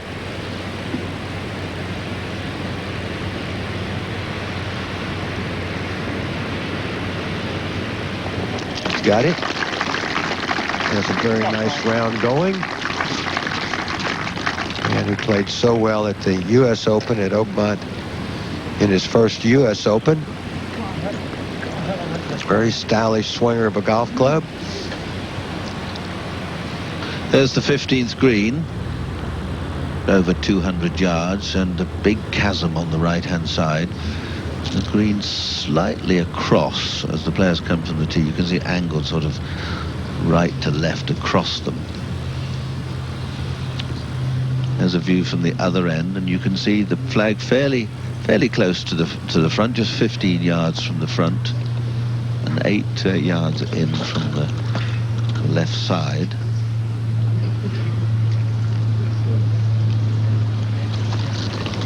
There's David Frost. He holed out on the last. He got his 4, so he remains at 1 under for the championship.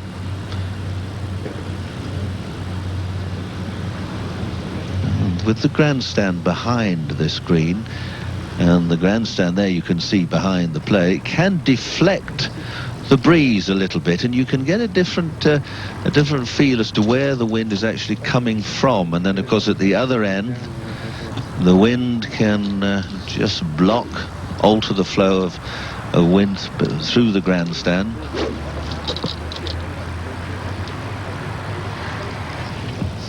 But it's always good to find the middle of this green. You're not usually too far from the hole because there are big slopes on the back left where they don't put the flag. Indeed, they can't.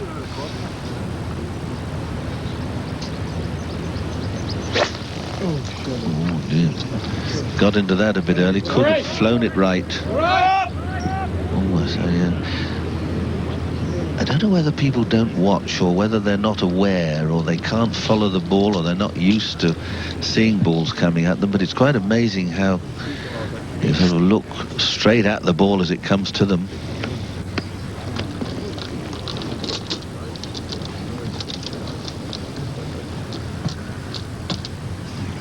Peter, yes, he did let it go there badly. It popped down the bank and it's fallen into a pretty nasty place, and he's going to really struggle to get that one up and down. But they can do all sorts of things, these players, but that one's a tough one.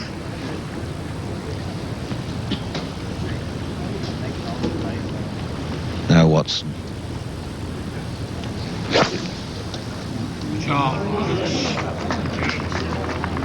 Size of appreciation. Well, a bold shot. And that's just to the back of the green. That's maybe 7 or 8 yards further than he would have liked it. There you see that little quizzical smile.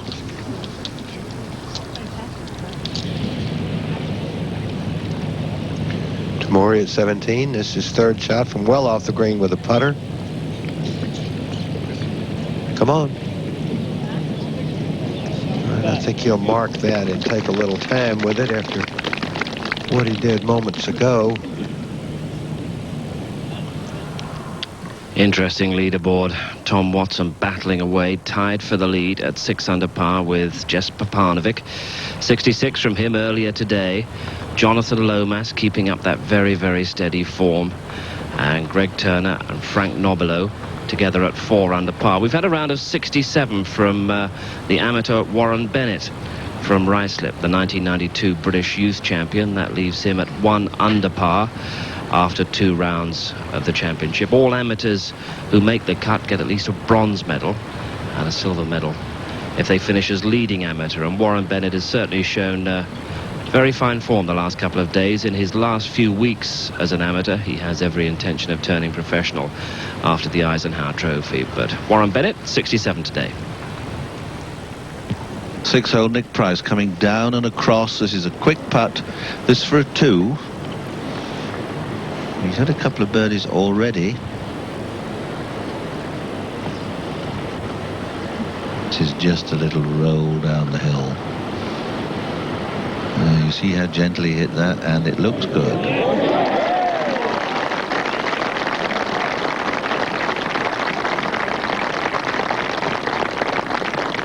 Having a wonderful season. Off in the distance, that is the 1,100-foot rock formation known as Elsa Craig, only 9 miles out to sea, so you can only fantasize just how large it is if you're out there in a boat. The namesake, the Elsa course here at Turnberry. Mark Brooks has the day's best round, a 6 under par 64, 4 off the lead. Everybody chasing Tom Wattenbury Lighthouse. The lighthouse still works. It blinks 4 times a minute. And that's just to the left of the fairway out at number 9. And this is a live picture. And this fellow has definitely had too many cappuccinos.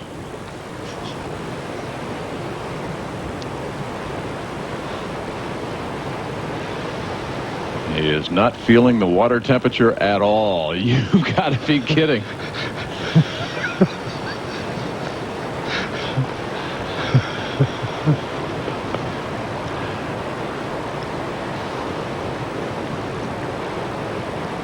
And there is another high look. Off in the distance there was that rocky formation known as Elsa Craig, an eerie volcanic hump of an island, looms and fades in the mist.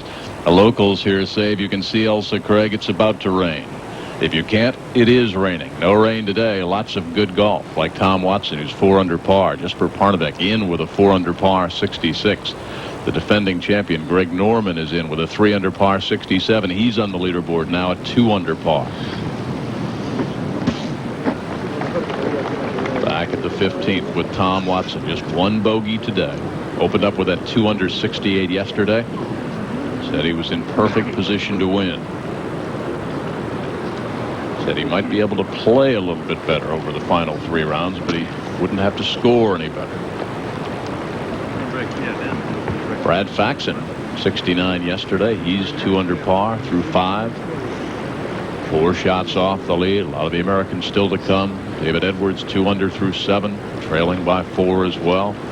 Mark Calcavecchia, the last American to win here, had a 2 under par 68. Mark is in 1 under after 36 holes. Look at the crowd following Watson. He's almost like a native son.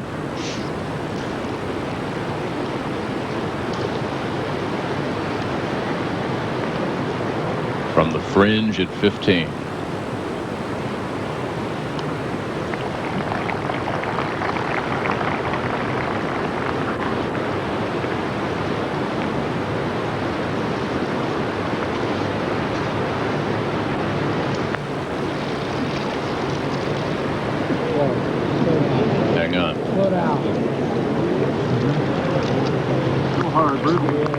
And a white knuckler, a 5-footer coming back for his par.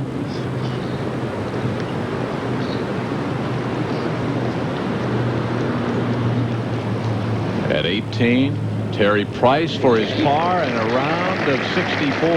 6 under 64 for Terry Price. Young man who is out of Australia. So we have 2 Prices on the leaderboard. Terry Price and Nick Price. Nick 2 under on the day through 6, 3 under for the championship.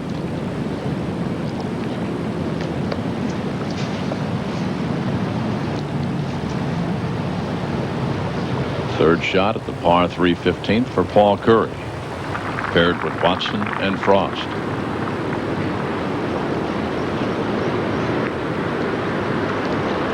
You can see the effect the wind has had there. It's kind of a crosswind, changing direction coming in off the water. Westerly breeze as we went on the air about 2 hours ago.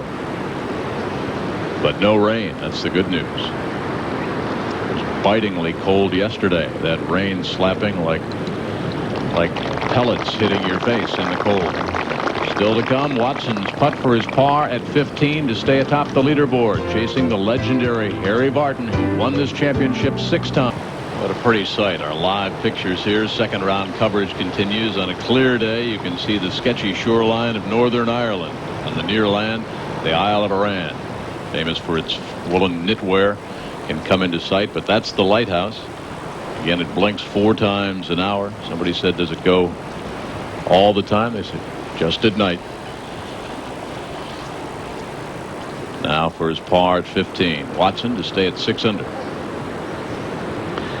The old Watson, Jim, might have struggled on this putt, but I really think his confidence is a huge help. Yeah. Good call, Steve Millman. New putter, new stroke, new confidence. And the par 5 17th, very reachable for Mr. Watson, still ahead. Well, Steve, now that's the fellow that went into the H2O out there. Do you suppose he did it on a bet?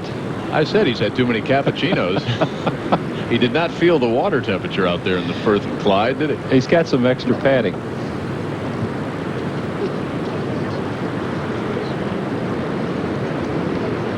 David Frost for his par.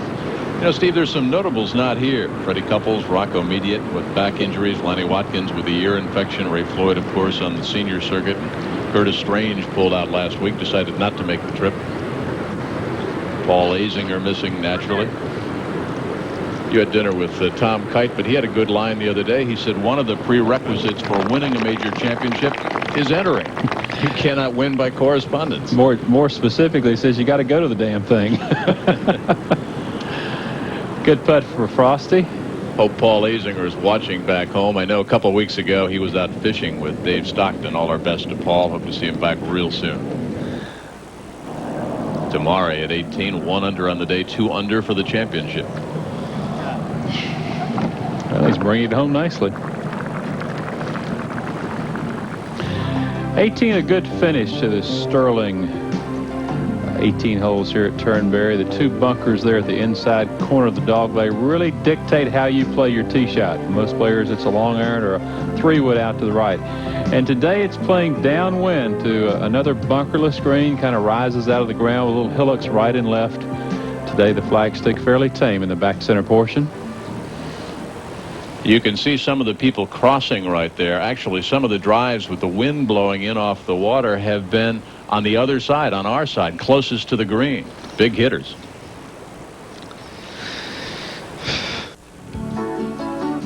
Welcome back to our ESPN Live second round coverage of the 123rd British Open. It's about 4 o'clock in the afternoon here at Turnberry, Scotland, 11 o'clock back in the morning in New York City. And if you're just waking up in Los Angeles, good morning. Tom Watson, a stellar round, 4 under today, tied for the lead along with the 29-year-old Swede, Jesper Parnevik.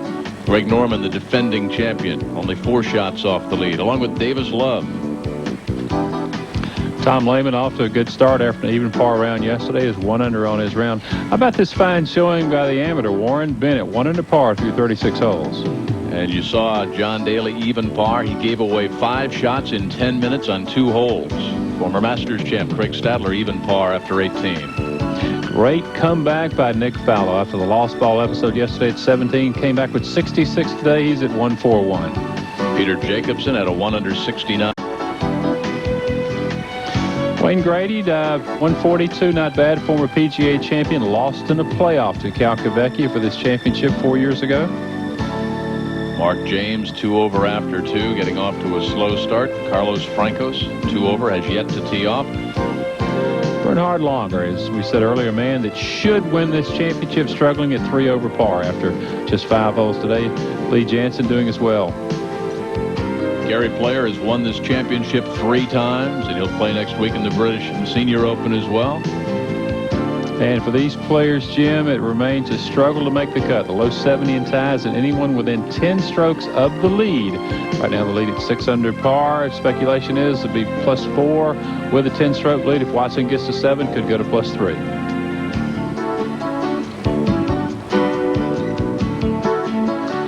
Jack +5 in after 36 holes. Ian Baker Finch 5 over after 5 in his second round.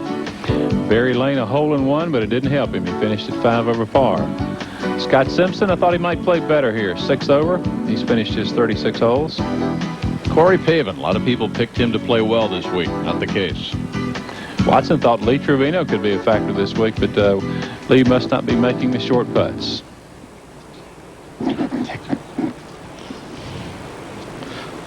Speaking of Gary Player, moments ago, out at the par 3 6th.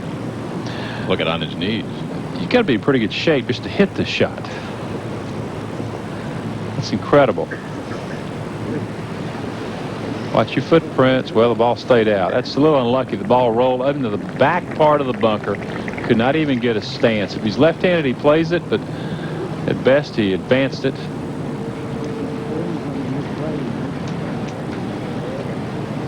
Watson striding down the 16th, tied for the lead. Will rejoin Peter Allis and Dave Marr and our friends from the BBC in this live second round coverage of the 123rd British Open. Watson's won it 5 times. We'll play the final 2 rounds. Ross McFarland playing alongside Tomori's had a very in and out day. Started off so well.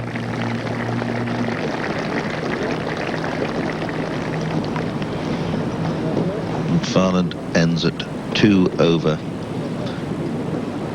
4 over today, 74. And Brian Marchbank there striding off as 1 over. A day's work complete unless they feel And they'll be gainfully employed iron out 1 or 2 things over the next 2 days.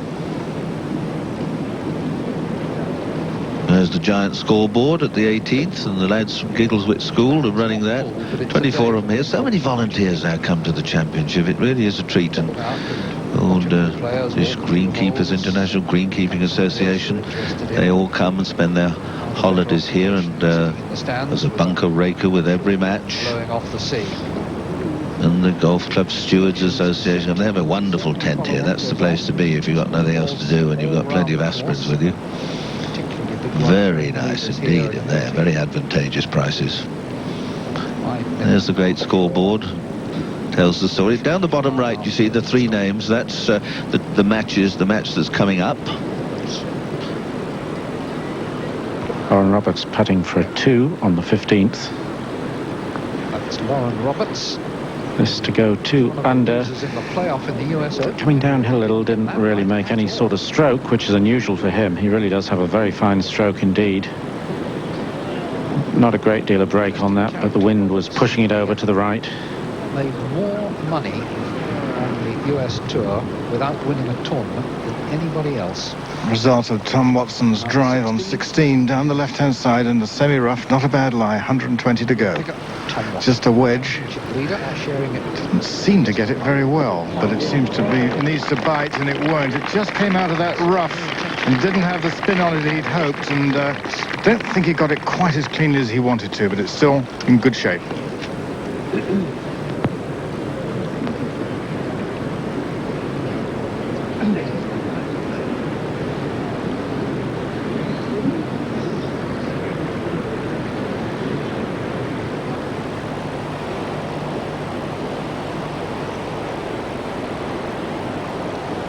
Sam Torrance, this at the 6th.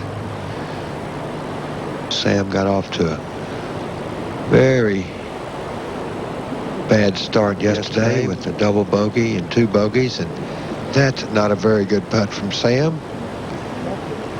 See his start today much better. 1 under through the first 5 holes. 74 yesterday, and so just 3 over for the championship, but maybe to drop 1 here. Kirk Triplett,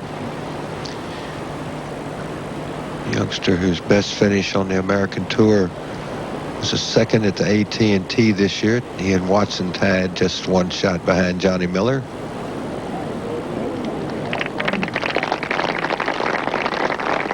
So he'll get his 3.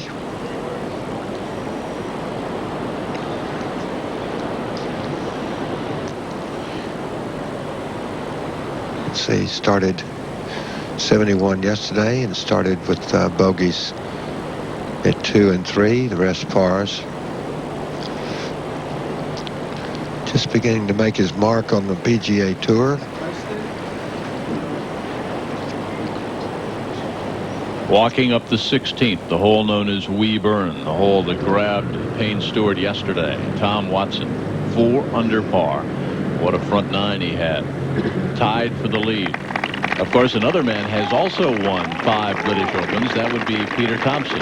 Hoping to catch Harry Martin. Mr. Watson with that smile and with the renewed confidence of that putting stroke that's working just great. Back to our BBC colleagues, Peter and David.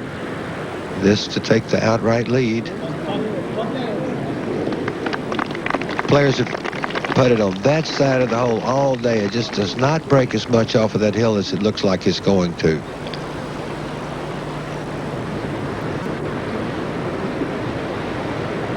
There you go. So it gets a par. Stays at 6 under.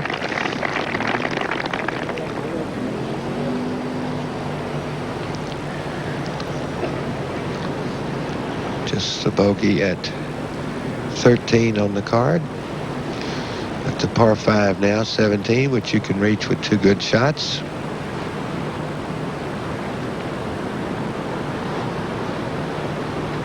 David Edwards at the 9th, his second shot. 3 under par.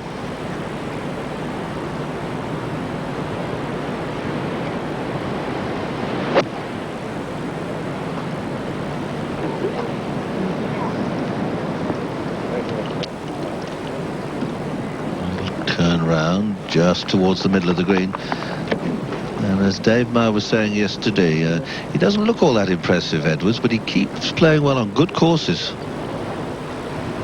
Lauren Roberts. His tee shot at 16. Is that another one? Great thing about playing the seaside courses, this hole yesterday was a giant hole. Speaking of giants, Howard Twitty, 16 playing so much shorter today. This is at the 9th, Twitty. Little pitch from quite a downtrodden area. It's more than a pitch. It's a good thump and a silent prayer. Well, he did very well to get it out and up and on. Just gone through the back, but that's...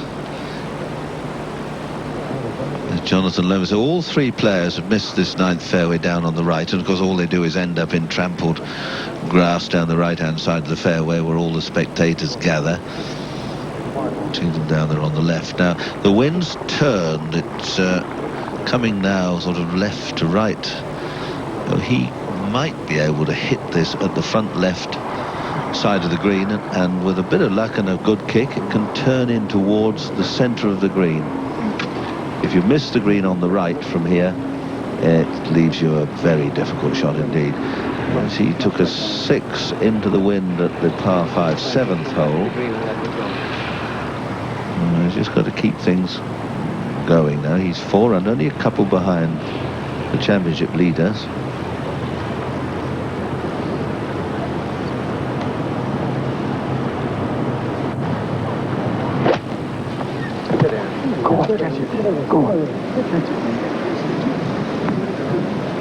Was he? There he is. He's got it. He's aimed it out to the front left, and that's not bad at all. He'd be putting through the gully down towards the hole.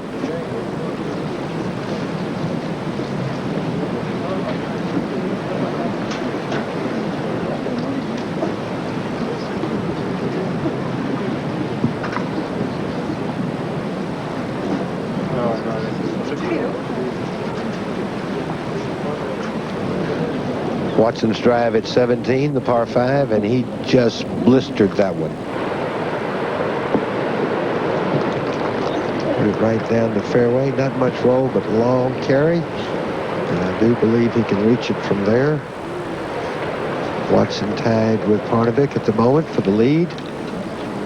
Back to the 9th.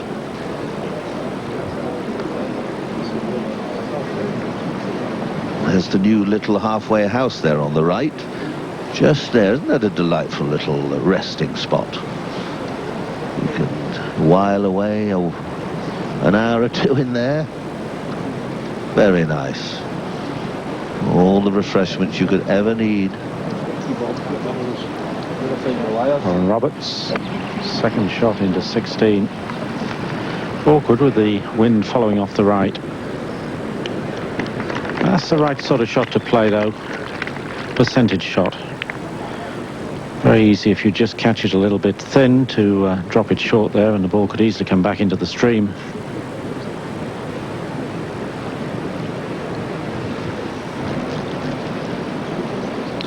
To the 9th, Twitty. Howard Twitty at the back here. Great big chap alongside the water sprinkler head, but that's not bothering him. Long chip and run up the green. You see from the flag though, it's blowing right to left. So it'll be right behind, pretty well right behind at the 12th.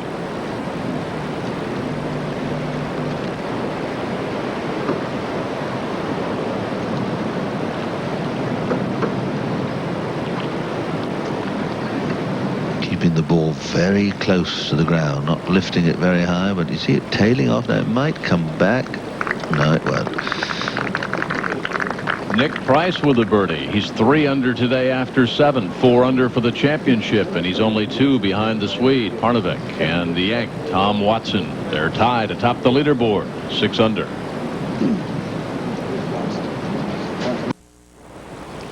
Steve Melnick's alongside Judy Rankin, Mark Rolfing, Jerry Pate patrolling the fairways here at Turnberry, and welcome back to our live second round coverage. What a story that's unfolding. The good performance by the Americans. 25 players are now under par, 9 of them from Uncle Sam back home. Way to go, Steve.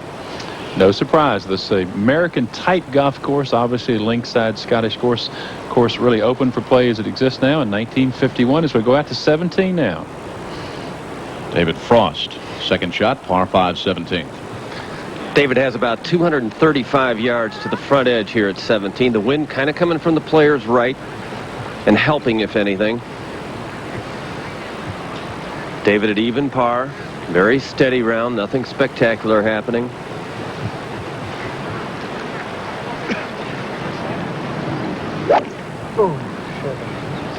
Hang on.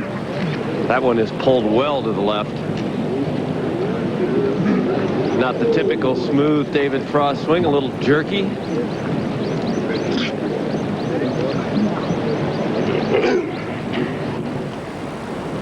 Edwards. This is at the par 4 9th. Birdie putt.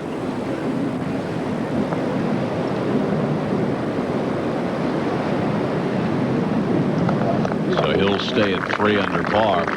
One of the things about Edwards, he plays well on tough courses. Back to 17 with our co-leader Watson. Tom Watson actually hit a 3-wood off this 17th tee. He tried to keep it back from this hill that's right in front of him. Got a little bit unlucky. The ball reached just the base of the hill, so the problem now is going to be the trajectory on the second shot.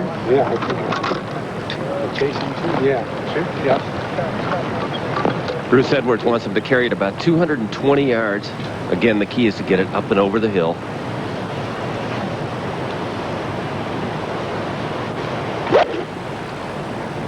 Oh, beautiful. They like it. Right. Go on. Oh, right at it. Beautiful shot. And And a chance for an eagle.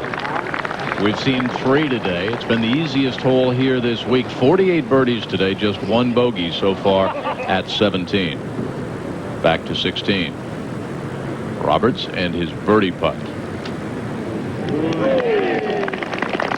Finally, after a number of makeable putts that he couldn't convert.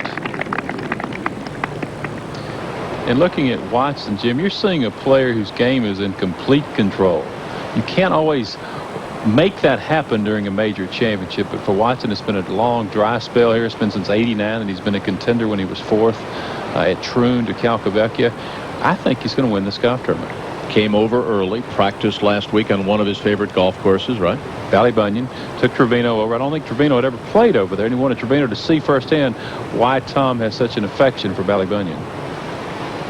And came over with a solid putting stroke that so far remains a secret. He's not talking about it, is he? Can't blame him. No, you can't. And he's we chatted yesterday. It's just a little thing Tom does not like a lot of players who wears on their sleeve perhaps what they're doing with their swing. Tom's a very private person, and you have to respect that. He's always been one to go out and just work hard. You forget about how hard Watson worked. I came through the tour school with Tom in 1972. He was what you call a diamond in the rough, and obviously now he's an accomplished player who's not afraid to get out there and work and beat balls. And as you check some of the scores in the field, of course, the cut comes later tonight. Low 70 and ties, and anyone within 10 shots of our leader. Watson has an eagle putt coming up at 17, and if he misses that, certainly a reasonable chance to make birdie to go to 7 under par and take the lead.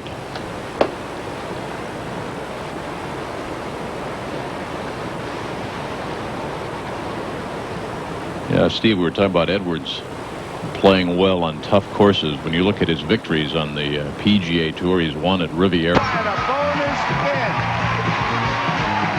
the MCI Heritage at Harbortown.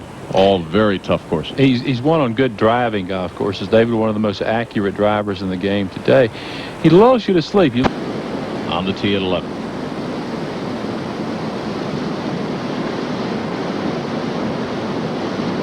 .179-yard par 3 downwind.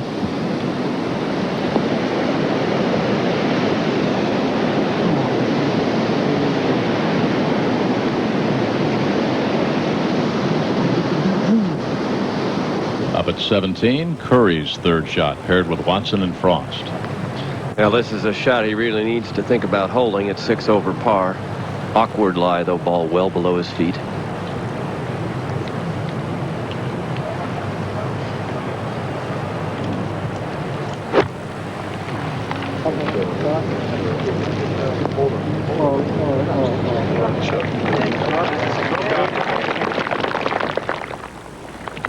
The Masters champion not performing very well this week.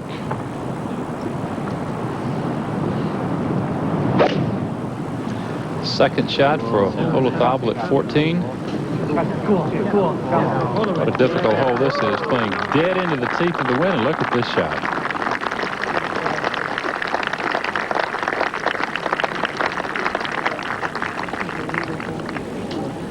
Up at 17, Frost and his third shot.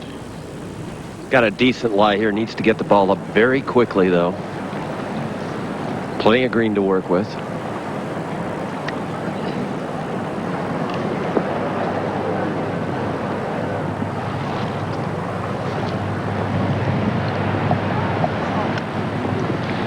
No better than okay.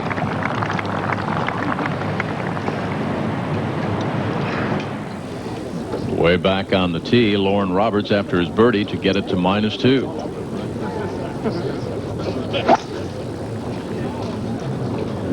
Whoa. The 272.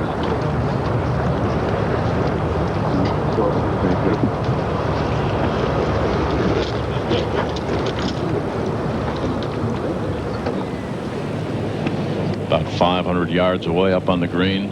How huge is this? Watson to take the lead and to affect the cut. This putt is just over 20 feet for Tom. It's the kind of putt he's got to be liking right now, because the ones he's had trouble with today are the downhill putts. This one is up the hill, though. He can be very aggressive with it. Not much break.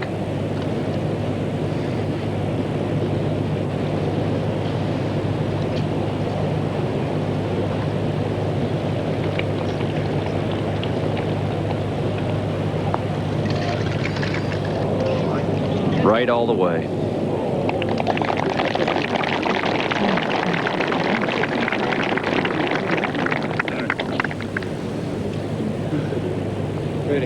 Five under on the day. 7 under for the championship. In the lead by 1 and the home hole to go. Just about halfway through this 123rd British Open and perhaps closing in on tying history. Watson, Harry Barden. Could it be? We'll know Sunday on ABC. Help Tom. He got him out of those drab browns and grays. But come on. Let's say that his dress now is commensurate with his play. Frosty for his bird.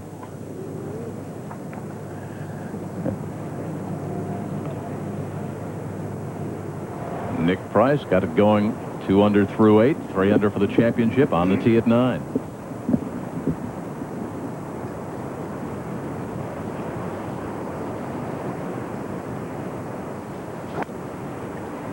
Well, the 8 holes that have been played have been anything but boring. It has been very exciting. Such as, Judy? Such as 4 birdies through 7 holes, 2 bogeys that resulted from being less than 20 feet from the hole. Very interesting. Watson's tee shot from up top, almost out beyond the sprinkler head, and in perfect position. And that with a 2-iron. He's playing smart golf, is he not, Mark? He really is. I'm not only impressed with his accuracy, but his length this week has been tremendous. You don't think the wind has been a factor from yesterday to today? 51 bogeys here at 18 yesterday, only 13 so far today. Well, we talked earlier about how good his swing is. His balance is superb. Top of swing position is as good as I've ever seen it. And from there, he can hit it almost as hard as he wants, and the ball goes straight. Let's take a look at it. If we can freeze Tom's swing at the top of his backswing, let's take it back to the top and freeze it. I'll show you why I think he's playing so well. Set up beautifully to it. Swings back to the top and stop right. There we can. Here it is right here. Look at that toe. The toe, if you accept that this is the plane of his swing, Watson is right on plane, and his club head is basically matching the plane of his swing. And from there, he can just rip it. Swing's actually long like it used to be. Nothing wrong with that. Drops it back to the inside nicely. Delivers the club from a beautiful position. Swings up and through like he used to. But his balance is perfect. Almost looks like Hogan from behind right there in that shot, doesn't it? It's as good as I've seen Watson play, Jim, really since his prime in the mid-70s when he's leading money, with a mid to late 70s, early 80s. Back to 9, Olazabal for a birdie. He hasn't had many. We apologize. This is at 14, but it is the Masters champ struggling.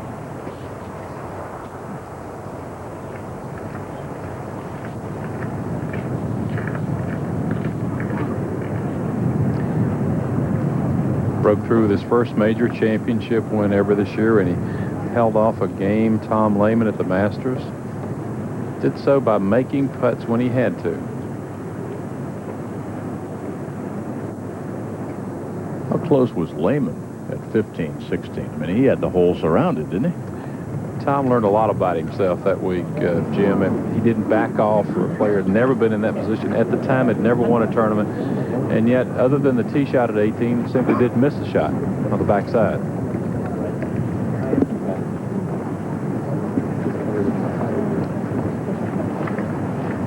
Young Spaniard played 3 practice rounds with his idol and Ryder Cup teammate Ballesteros. We said earlier, had 7 drivers in his bag on Tuesday, trying to find one he liked. Back to 9, Peter Mitchell. Second shot, pin 15 feet in right-hand side. He just made a birdie back at 8. He's +4.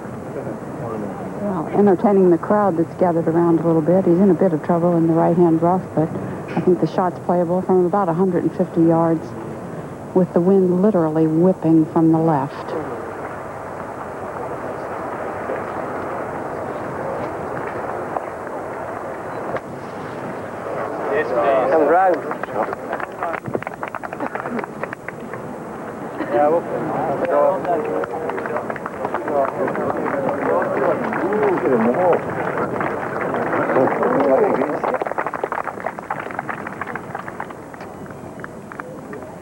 Andrew McGee at 14 for his par. He had a 3 under 67 yesterday. Got in trouble early, though, on the front side. Lost 3 shots in the first 6 holes. Lauren Roberts, 2 under at 17. Lauren even par today. Nick Price, second shot at 9. This was a very big tee shot. He could play that with a sand wedge inside of 120 yards, the wind helping. He's given himself just a bushel full of opportunities today.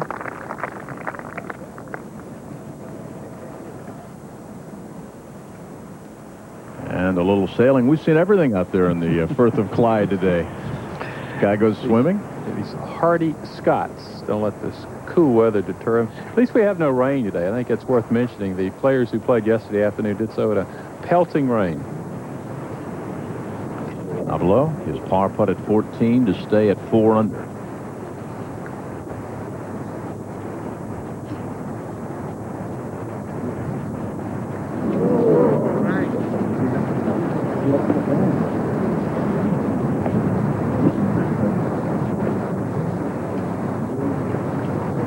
To -3. At 18, they're all watching the man in green, Mr. Watson. Tom Watson has 161 yards to the front edge.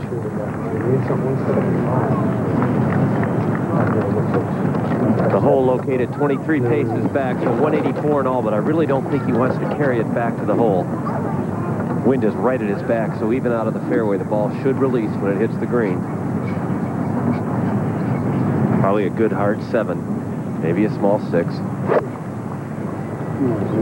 Come right to fight. Oh. Hey, Tom.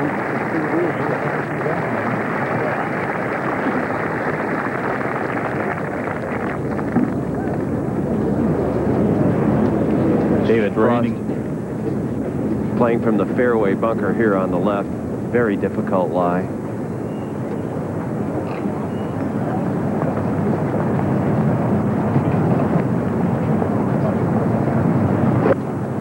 He tried to turn the ball around the corner of this dogleg off the tee and paid the price. He'll have a good 100 yards for his 3rd shot.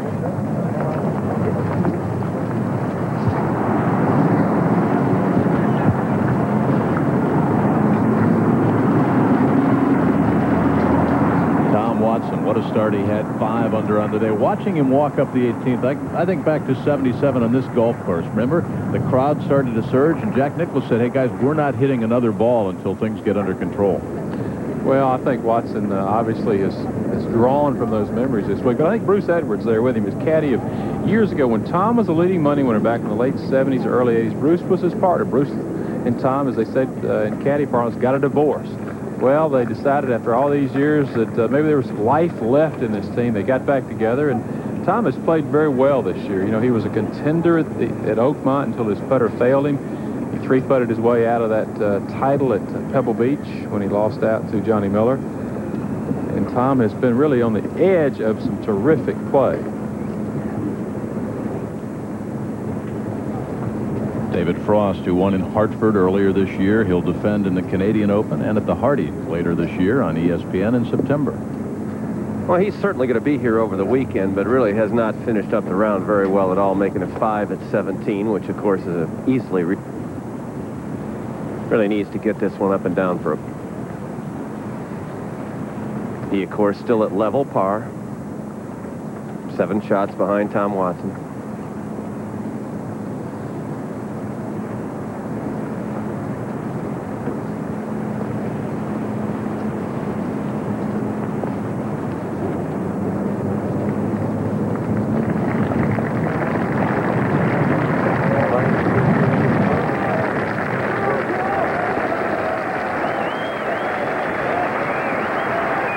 Let's walk him up and just listen to the ovation. He's almost a native son.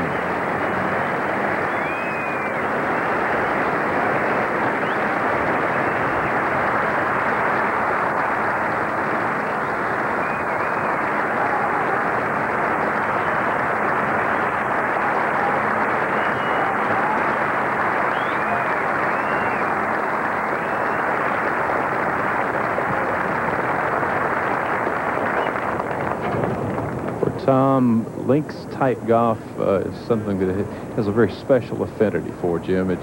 Tom relishes difficult conditions, likes the fact that the ground comes into play and adds an extra element to the game. Warren Roberts for his birdie at 17. 3 under today. Check it, 1 under today, 3 under on the leaderboard.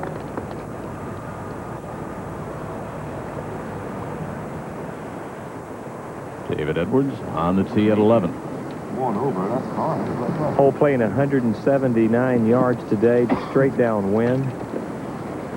David Edwards with the 7-iron, really playing well today. Back on the 8th hole from about 210 yards, he hit a 3-wood 6 inches from the hole. Made birdie. This guy really can hit the ball straight, and he's a great putter.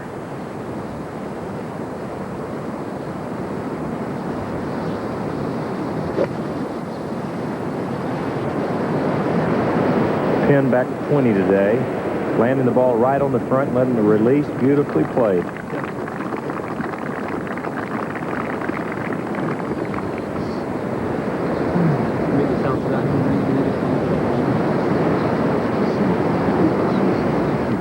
At the par 3 15th, not below.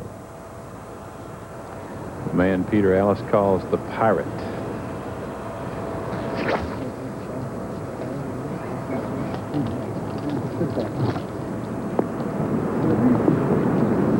It's 15th hole, playing 205 yards in a crosswind today. It played dead into the teeth of the wind. Ben Crenshaw hit 3-wood here yesterday. Back to 11, the Englishman, Jonathan Lomas. Even. Also with a 7-iron. Even par today. Played consistent all day long. 4 under for the tournament, and he hit that ball right on the front of the green. He's going to release. Oh, hits the hole. You know, this young man, we haven't seen much from him in the past. This is his first Open Championship. He's 26 years old, from England.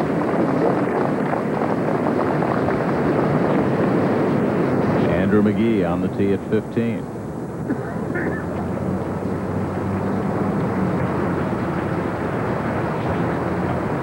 What a disastrous round for McGee today.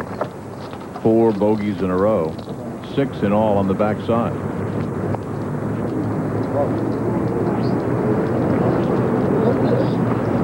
And the disaster continues.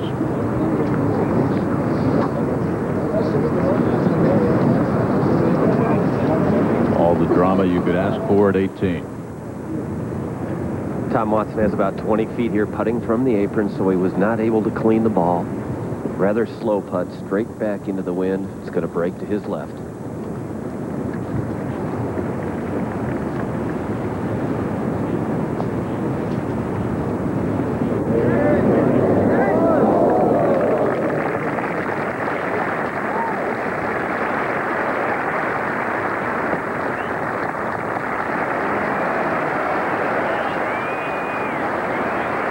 What a round and what a man. 5 times he's won this championship. Twice at Augusta, the coveted green jacket, the U.S. Open in '82. And he's owned the Varden Trophy 3 times. In the next 36 holes, perhaps he can chase Harry Varden, who's won this championship 6 times, and catch him. Caps out there in the gray Earth of Clyde, and record crowds enjoying the second round, enjoying almost their native son, Tom Watson. A 5 under 65 after opening up with that 2 under 68 yesterday atop the leaderboard. David Edwards, 3 under par. Little short putt for a birdie. Should break a little bit from his right to left. The wind howling from his left will tend to hold the ball up. 11th green stuck right on the edge here of the Irish Sea. This guy is really a consistent golfer. Very quiet, very methodical. You don't hear much from him, but his clubs speak very loudly. Long way, Steve Melnick, from where that oak tree gang hangs out. Those guys are incredible. You know, they go home and they have a lot of other activities. David has his own plane. He's a sort of a race car driver, if you will, enjoys that part of it. And they kind of lose themselves in their own pursuit at home. They've got the Golf Grip Company, right? All right. His brother, Danny. Well, his brother Danny actually played on the tour for quite some years, and I felt like had a much better golf game and golf swing, but I think David has the bigger heart. Lomas playing this little putt downhill straight in.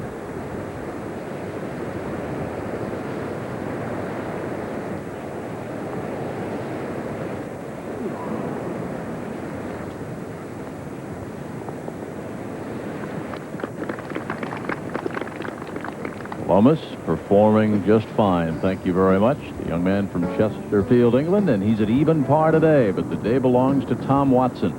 5 under par, alone atop the leaderboard out in the Irish Sea. Those whitecaps and waves are rocking.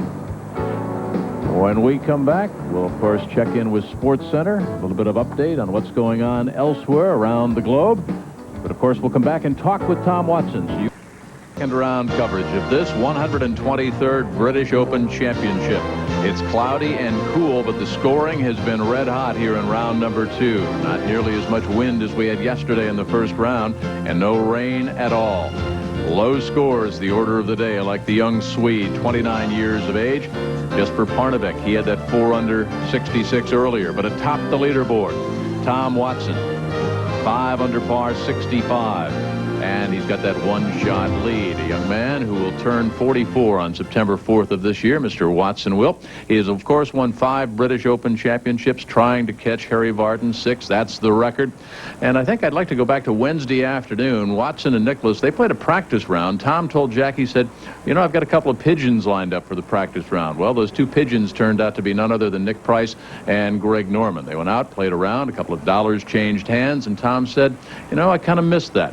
Playing for a little bit of cash and for a lot of pride gets the competitive juices going. He said now they don't do that out on the tour anymore. They just go out and play practice rounds, target golf. They hit to certain spots and see how the ball's going to break. It's not like it used to be. So Jack had a good day out there with Tom, and Tom got the juices going and maybe served warning because he shot a 65 on that practice round on Wednesday, just as he did today. 7 birdies, just 2 bogeys on the card, and he's nursing a one-shot lead. 36 holes away from the legendary Harry Vardon, a man whose trophy he has captured 3 times for the lowest scoring average out on the PGA Tour. Tom Watson with our Frank Hannigan. Let's kind of eavesdrop in on what Frank had to ask Tom. Okay. Tom, as you play the back 9, Steve Melnick is upstairs just being ecstatic about your golf swing, telestrator and all that, saying it's as good now as it was in the 70s. You agree? Well, I played some good shots today, Frank. I had a lot of fun playing today because I had some shots where we really had to play links type of shots. Driver off the fairway at number 7, a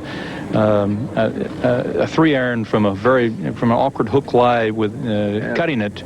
Cutting in at number 8 was a shot that I was very proud of today, and the shots that I tried today came off. Good 4-iron into number 12, a good difficult hole there.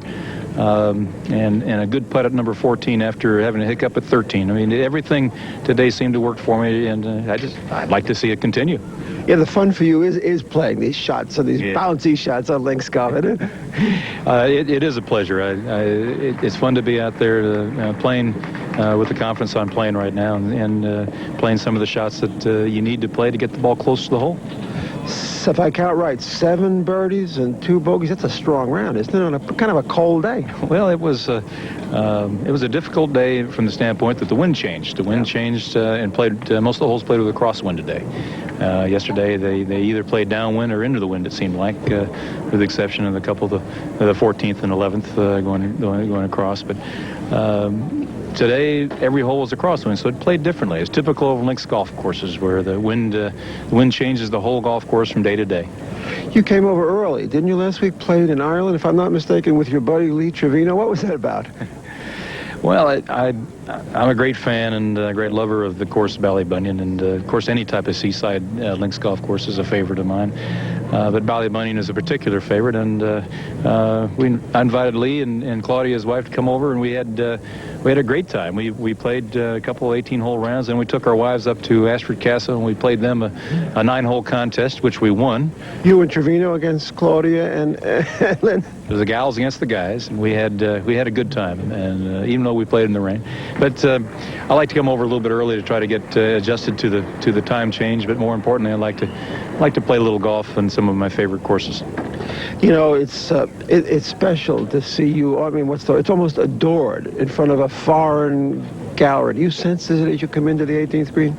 Well, I enjoy the game in the way that it's played over here. I think that going through the air all the time becomes a little bit mundane, a little bit pedestrian. And I think playing the game where you have to think about bouncing the ball into the greens, where the ball's going to, where's the ball going to end up on a hole like, for instance, number 9, the drive at number 9.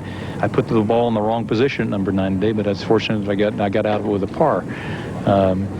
You play holes which seem like they're unfair in links type of golf, but it requires a lot of perfection to play the game over here, and on top of that, a lot of luck. And today my game was up to the task. In the past, I've shot 80s over here, so I know that these golf courses can give you big headaches. Well, we hope you're up to it again tomorrow, Tom. Thanks for coming by. Thanks, Frank. Nick Price to go to 4 under par out at 11.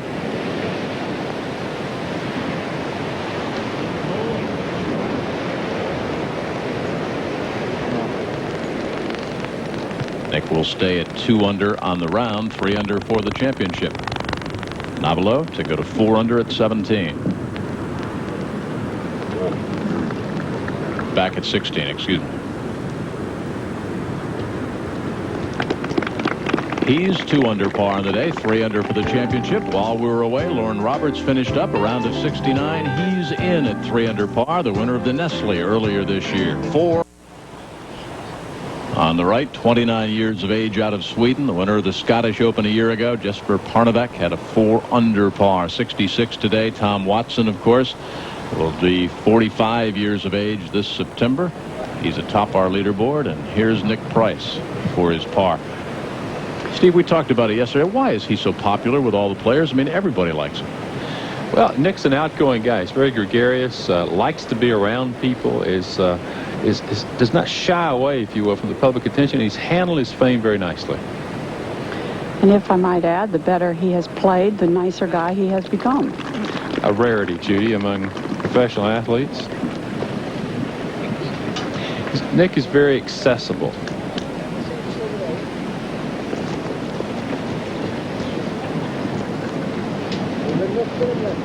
Nick is also 2 under on the day and 3 under for the championship, 4 behind Tom Watson. Fuzzy Zeller earlier, a 4 under 66. He's in at 3 under. Lauren Roberts at 3 under.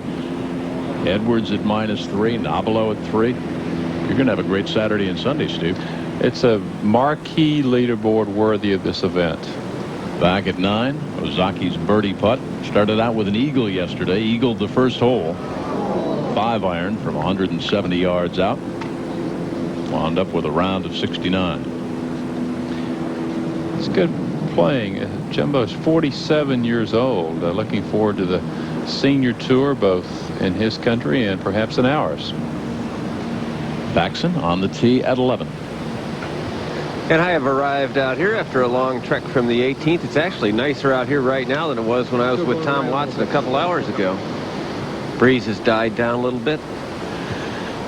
179 yards right at Brad's back. And here's a player you better look out for this weekend.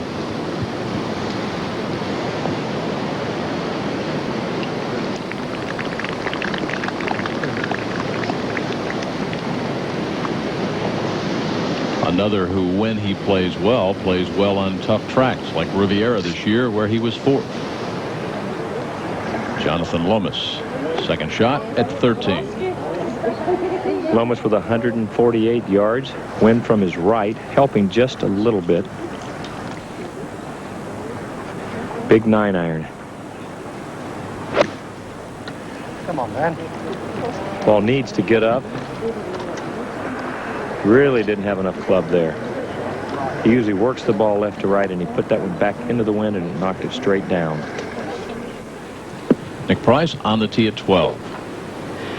I would look for Nick to hit it very well here. The only times he's apparently had any trouble today was when the wind blew from left to right. This is the opposite wind. It's helping a little, and it's from right to left. Judy's gone with a fairway wood. Well, you can afford to do that at 12 today. Yesterday, you would not have gotten home if you took a fairway wood off the tee.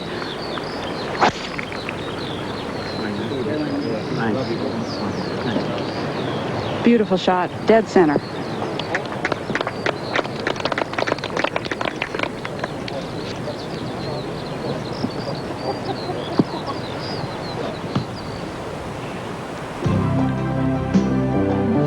There are only 2 par 5s at this par 70 Turnberry layout. The 17th actually reachable in 2 today by most of the longer hitters in the field. That bunker is 295 yards off the tee. The longer hitters layup short. John Daly carried over it today. We saw Tom Watson moments ago play a beautiful 2-iron about 20 feet under the hole. That bunker left has caught a lot of play today. This is truly a birdie hole. On that tee, trailing by 4, Nabilo.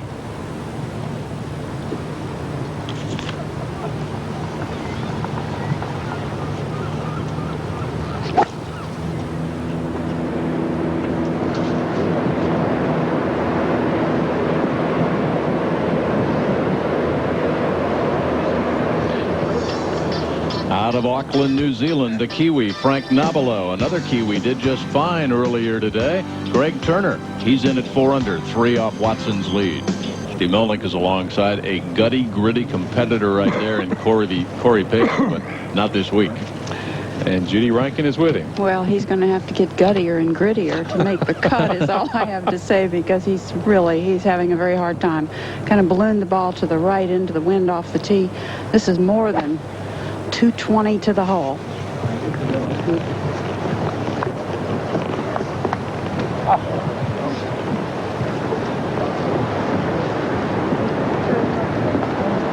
The cut, by the way, looks like it'll be at 3 over par. 70 and ties. Watson in at -7. At 13, third shot, Jonathan Lomas. Difficult little pitch here. Has to bump it into the hill, run it up.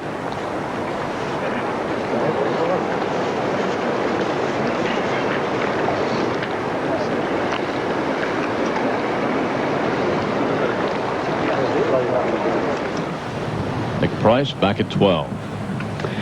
Good lie, very slight upslope, 182 yards to the hole. If he can land the ball just to the right of the flagstick placement, it would move right toward the hole, but he's hit a big hook.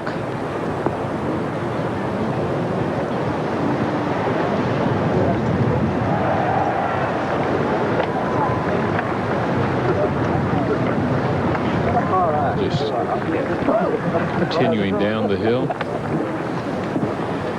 Crosswinds today have played havoc with shots and trying to get the ball close to the hole.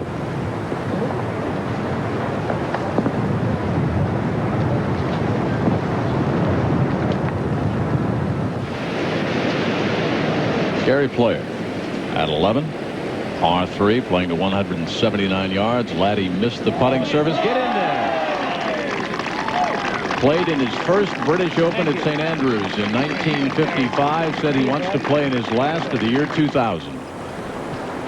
And he probably will. Almost to stay at 4 under at 13.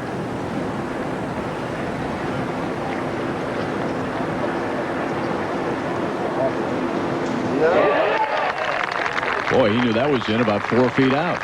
Well, he's only missed a few greens, but when he missed them, he holed the putt for pars.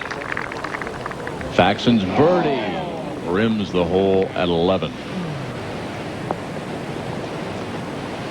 Fax has always been really good with the flat blade and is just now becoming a good player tee to green.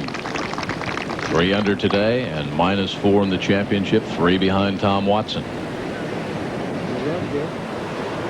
Lomas with his caddy. Now that's man Paul Stevens, who once caddied for Nick Faldo back about 33 years ago. Remember the song Johnny Be Good?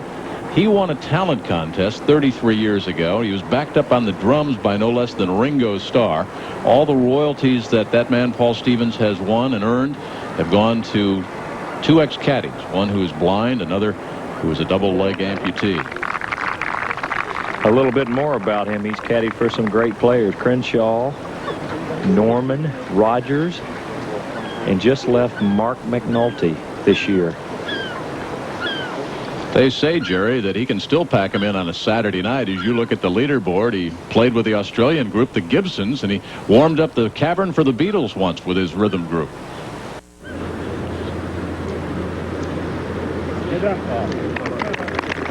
Back at the par 5 17. Third shot for this year's Masters champion, Jose Maria Olazabal. Looking like a bladed wedge with a little practice stroke he was taking.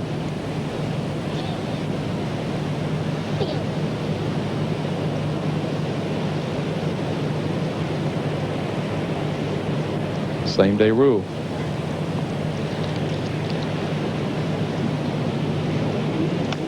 So the Spaniard wins at Augusta. The South African wins at Oakmont. It's up to Tom Watson, right, to prevent it from being a foreign sweep. Carry the stars and stripes for a change. That did not used to be a problem. Lomas 3 off the lead at 14.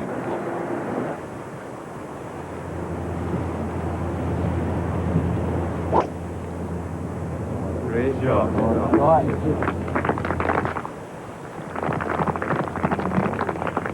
Ironically, he is chasing his boyhood hero, Tom Watson. He said he was afraid to look at the leaderboard yesterday and see if there were any big names behind him. Nick Price at 12 to go to 4 under. Using the putter from off the edge, it's pretty much uphill and into the wind all the way. Go ahead and make a nice full stroke at it.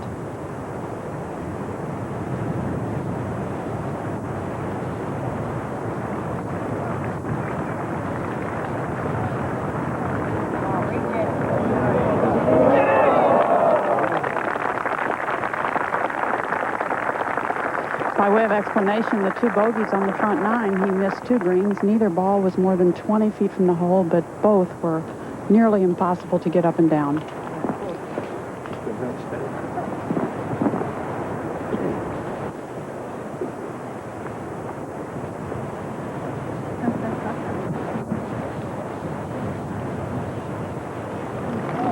Ian Baker Finch on the tee at 11.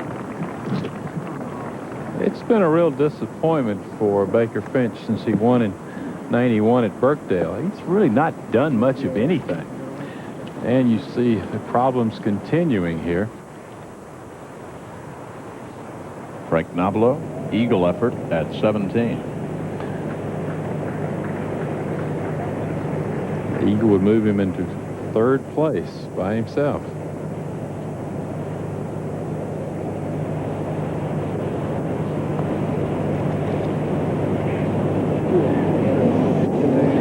We kept waiting for him to fold at Oakmont, and he never would. He didn't play a good last round, but I mean, he was very much a part of that championship for all 4 rounds.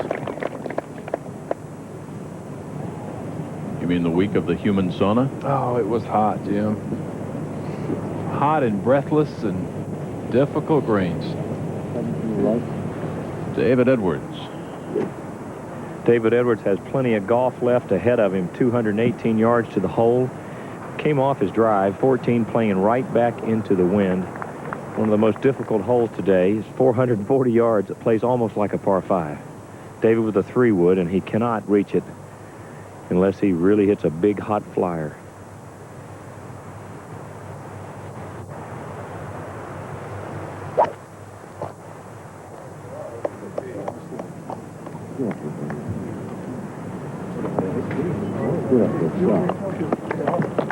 How about that?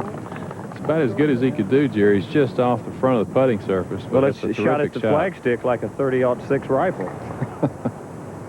At 12, Pavin to stay at +9. It's been that kind of round and a half. Now you're thinking about packing your bags, change your reservations, trying to get out of town tomorrow. How am I going to handle my hotel account? Now you're thinking, why didn't stay home like Lanny Watkins? Right. Lanny said, why should I spend the $18,000 and come over here and shoot a 77? Lomas at 14. 194 yards after a brilliant tee shot with a 2-iron. You know, it's amazing, though, that his caddy did leave Mark McNulty after caddying for him for 7 years. And this is only John Lomas's first year on the tour, but he has a lot of promise ahead of him.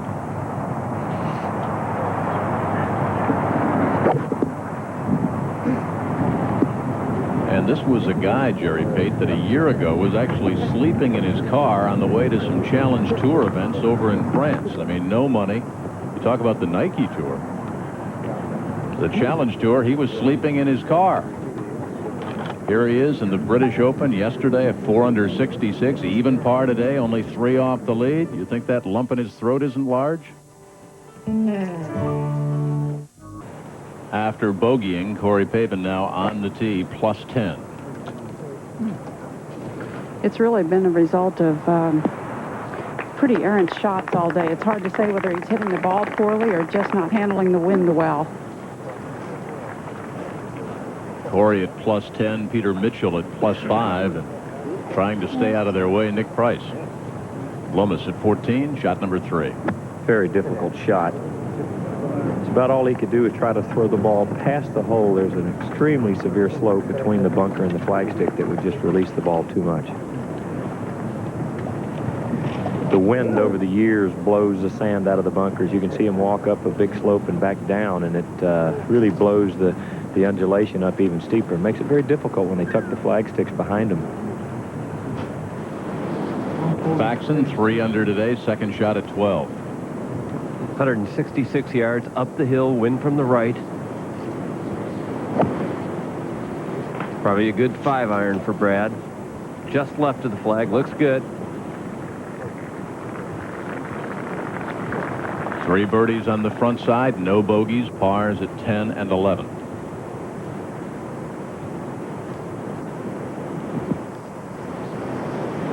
Longer at 11.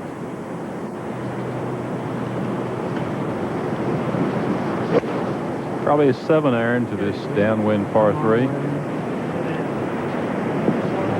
Right on the bubble as far as the cut is concerned. The cut looks like it'll be at plus 3. Ozaki at even par after his bogey at 8, and Payne Stewart limping along at plus 8.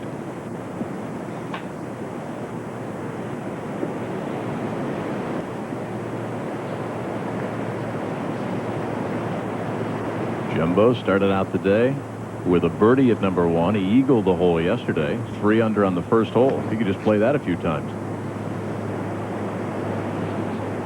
Do you have any sweaters like that at home? Oh, no. He's something of a fashion plate in Japan and brings it with him here. Gary Player, third shot at 12. He's been in a lot of bunkers, but he is probably the best bunker player worldwide. Takes a lot of pride in that. You were joking about him playing at the year 2000 at St. Andrews, but you know, he works out every day. He lifts weights. He's a vitamin nut. He's 58 years old now. That would make him 64. He can handle it. Back at the 11th, Payne Stewart.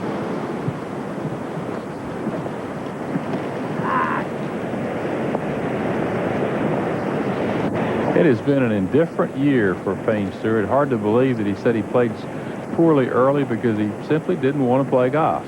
What effect do you think changing clubs has had? I don't think it has any. Obviously, these guys are well paid, Jim, to play a certain kind of club, but you've got the kind of golf swing Payne has. You've got a beautiful putting stroke. I mean, all is right with the world, and to say you've got a bad attitude, I have a problem with that. Faxon's birdie putt at 12 to go to 5 under. Same exact putt Tom Watson had 2 hours ago here. It's going to break to his right about 6 inches. Just hit it too hard, that was all.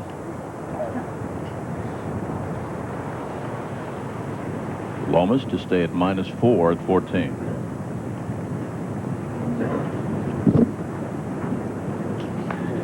You know, we tend to want to discount his play, but he's currently 14th on the European Order of Merit. He's battling for Rookie of the Year.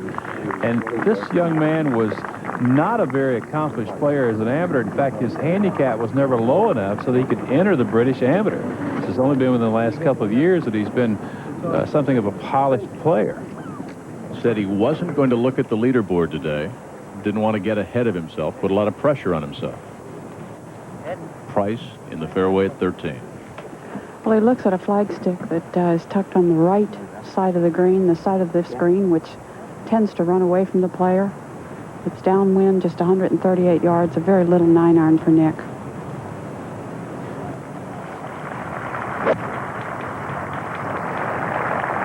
Come on down. Squeaky called it.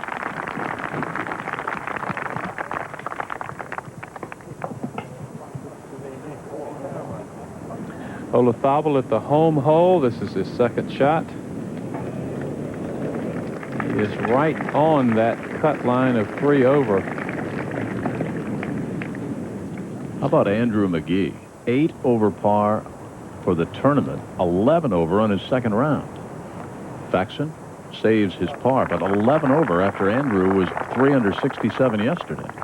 67-81. That goatee will be singed. 18, second shot for Andrew. Can you imagine the thoughts going through his head? Yeah, get me back to Scottsdale is the first one. Get me back alive. Well, it happens. If you play, things go bad. You can't stop them from going bad, Jim. It's like a snowball effect. The harder you try, the worse it gets. It's like Pogo says, I have seen the enemy and he is me. Can't do much about it.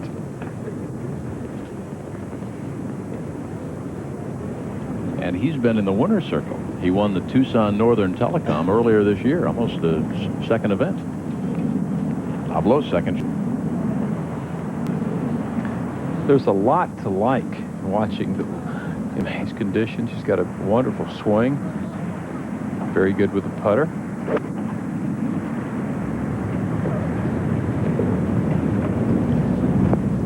And fires it at the flagstick. 3 wins on the European circuit out of Auckland, New Zealand, the city of sails. He tied for 4th at the Moroccan Open earlier this year. Nablo, 4 under par, 3 under today. 3 behind our leader, Tom Watson. Most people retire to no 65, tacked on to his opening round is 68, a 1-shot spread over the Swede. Brad Faxon is there at 4. Nablo following him home. Greg Turner, the Kiwis, at 4 under. Nick Price from South Africa at -3. And here's the Spaniard. Little international flavor, you bet. Well, 2 putts should allow him to play this weekend. You know, there was a time not too long ago when there was not only a 36-hole cut, but there was a 54-hole cut. In fact, a lot of players breathed easily only one day to make the 36-hole cut. Then they reduced the field again by around 15 players. There's no reason to it, but they just did it here. There's already enough pressure. Exactly.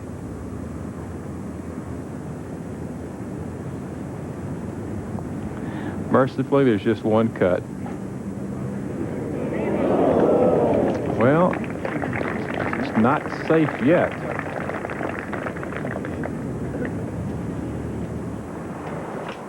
Back to 13. Price to go to -4. To try and make his 5th birdie of the day. He had good opportunities at 9, 10, and 11. Didn't get them. This is closer.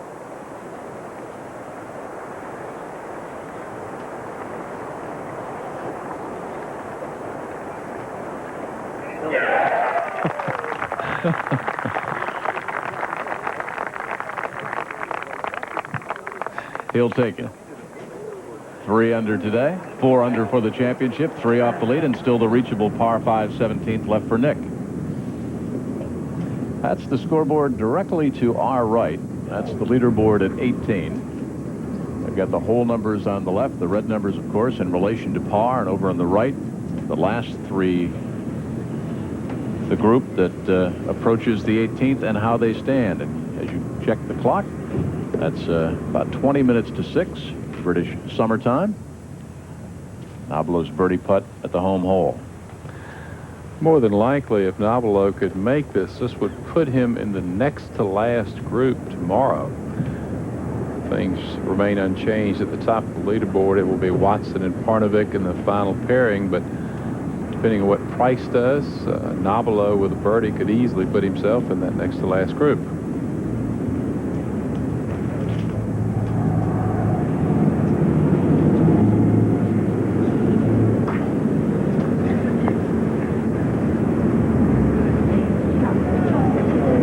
Still a good round to 67. In at 4 under. Along with Greg Turner.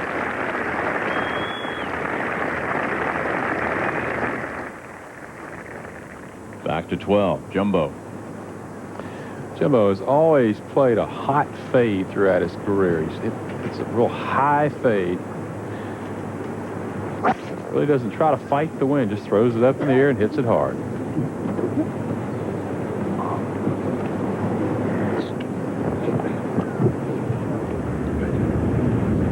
Eight over for the championship, 11 over on his second round, Andrew McGee.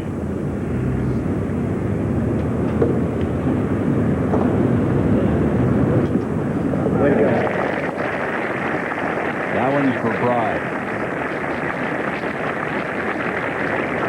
The winner of the Northern Telecom Tucson Open earlier this year at +7. Again, the cut looks like it'll be at +3.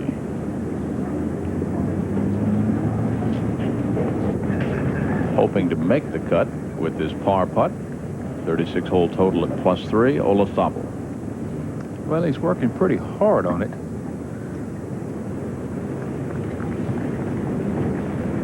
A little irony here. Olazabal played at New Orleans where he finished second, went on to win the Masters. Ernie Els played at Westchester the week before the Open, finished second, won the Open.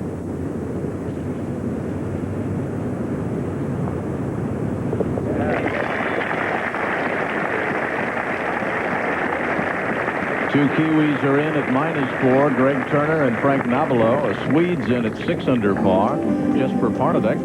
And Tom Watson trying to tie Harry Barton with win number 6. In at 7 under par after a 5 under 65 today in the second round.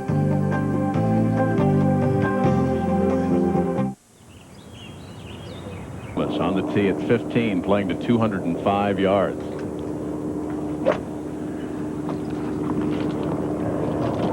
With a 5-iron, downwind right to left. Very good shot today with that flagstick.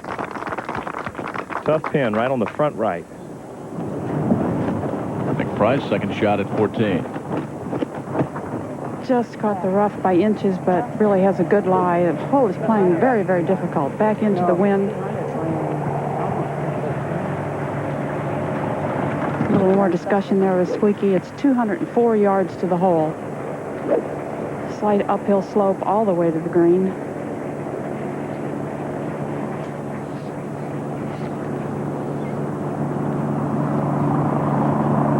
He can go ahead and hit a 2-iron and hit it hard right up into the wind.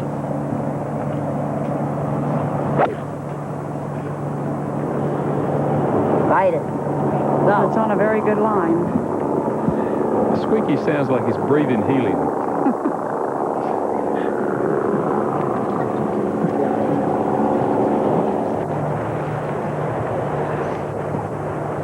Faxon not where you want to be off the tee at 13.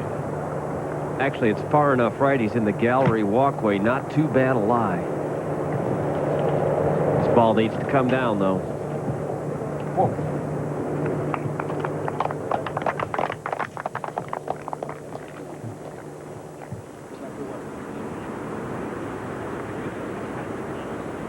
Howard Twitty in one of those deep pot bunkers. Saw Gary Player actually hit one out off his knees.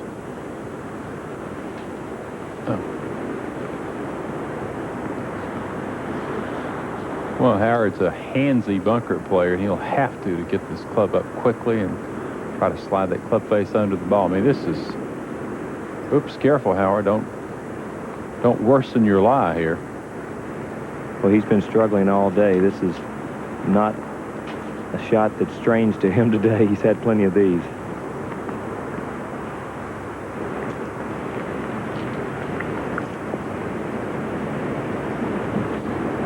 Howard, one of the 4 Americans who came over and qualified, so you've got to tip your hat to Howard for his effort to come over and play. Faxon trying to get it to 5 under at 13.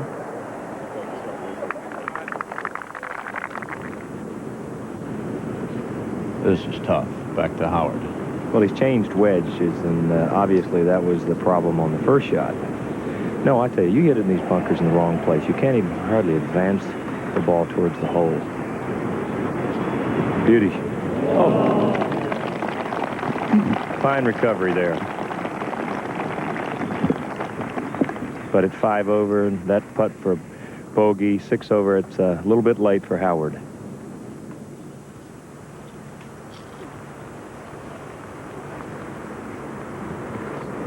We mentioned the Americans that qualify. There were 22 that attempted to qualify, 20 being one, Peter Jacobson, Francis Quinn, and Kirk Triplett. Successful qualifier. Played 36 holes on Sunday and Monday of this week. As in total, there were 55 players who got in via the qualifying route. At the par 4 12th, Payne Stewart never get out of the gate yesterday. Well, it was the really mistake he made at 16 yesterday when he put his ball in the water and then made triple.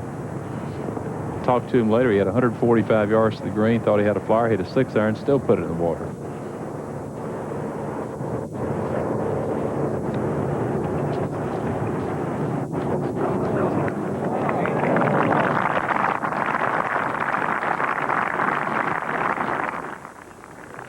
At 14, Price trailing by 3. A little chip with a club without very much loft on it. That's the beauty of link-style golf, where Tom Watson said earlier the ground comes into play. The second reached the peak of its height up into the wind and really just started moving backward. Lomas to go back to 4 under. Quiet, please. Quiet.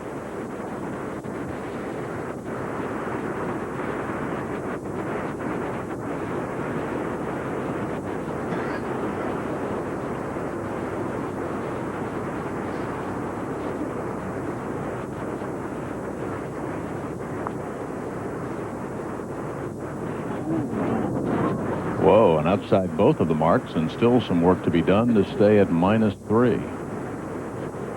Golf control, chaos control. Well, let's check in with Frank Hannigan. He's got a Kiwi convention today. First Greg Turner, now Frank Nabilo. Yeah, Frank Nabilo, who we last saw in the searing heat at Oakmont in our Open, doing wonderfully well. What is it about you and Open Championships? I don't know. I seem to play my best golf now. I've really enjoyed, the experience in the US Open. I think that's given me a lot more confidence in the bigger championships. And it's nice to come here and play well as well. Anything about either the setup or the course or the occasions? They're very dissimilar, though, aren't they? Yeah, they are. But I think, I remember going back to the days of Hogan and remembering sort of the comments that he made about both championships. I think with my experience in the US Open, the ferocity of the greens, the incredibly quick greens and the very, very thick rough, it put a premium on controlling your ball. While that may seem different over here, once the wind gets up and the bump and roll, you really must control your ball from the tee to where it hits on the fairway, and your shots into the green, you have to pinpoint where you'd like to land them. So in that respect, it's actually very, very similar. You pleased and surprised that your countryman Greg Turner is doing so well this morning? Yeah, pleased for him. I mean, I turned the TV on this morning. I was sort of getting out of bed at about 8:30, 9 o'clock. And I think he'd got to 7 under, so I thought, hell, I'd shot 69 yesterday. I thought I'd played well, and I thought, I'm going to get outshadowed again. So it gave me a little bit of momentum, put it that way, a bit of incentive. Do you think the intensity of the Open experience in the U.S. will help you this weekend? I'd really like to think so. I think, I made a few mistakes the last day of the Open that I paid dearly for, and, I played a lot of good golf the first 3 days and a little bit of good golf too on the last day. And I think the big thing is to try and get an opportunity as quick as possible to try and rectify those mistakes, or at least learn for the next time again. And I'm very happy to, automatically, in the next major that I'm playing, i.e. the British Open, that I'm in contention. So that's the best result for me possible. It's a lovely result. Have a good weekend. Thanks, Frank.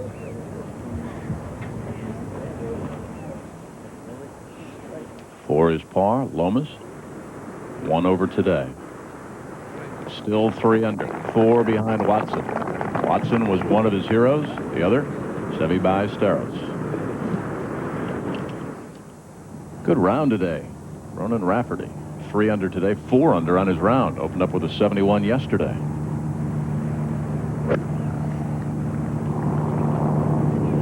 Hard work paying off. I don't think there's been a player that has spent perhaps as much time as Ronan has on the practice ground and the putting green. Out of Ireland, didn't do so well last week in the Irish Open. Tied for 48th coming in, but having a good second round, and he's on the board chasing Watson. Have second round coverage. It's almost 6 o'clock here, British summertime in Turnberry. Just finishing up lunch hour back in Manhattan, and they finishing up their coffee break out on the West Coast. Well, this has been an unusual day. They predicted perhaps the wind would kick up, but it has not. It's consistently blown across the golf course, and scoring overall has been pretty good.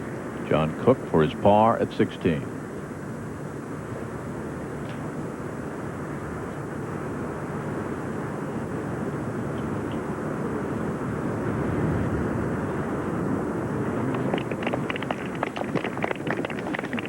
You wonder how many times John Cook has replayed the 17th hole at Muirfield 2 years ago, the 71st hole of the championship, where he three-putted for par. Opened the door for Faldo.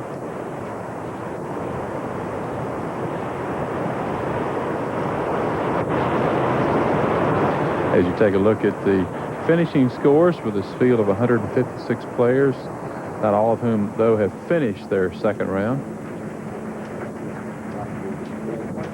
Watching Gary Player's second shot at 14. You saw Bob Charles' score flash by there. He'll be defending next week in the British Seniors. You were talking about going to see the Righteous Brothers in a couple of weeks. He was at opening night of Barbra Streisand. Bob Charles and Feherty were.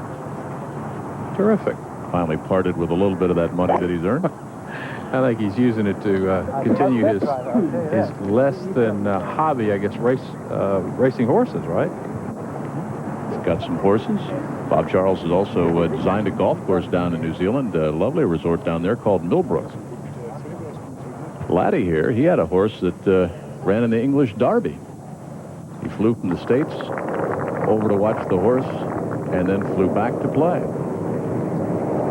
Rivero's second shot. 14 playing almost like a par 5 right now. Gary Player had nearly 240 yards. Jose had about 220.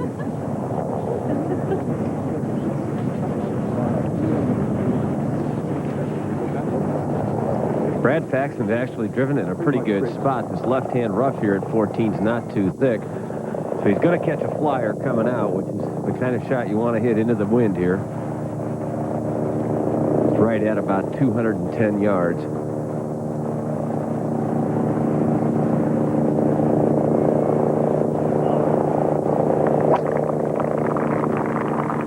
This one is headed right.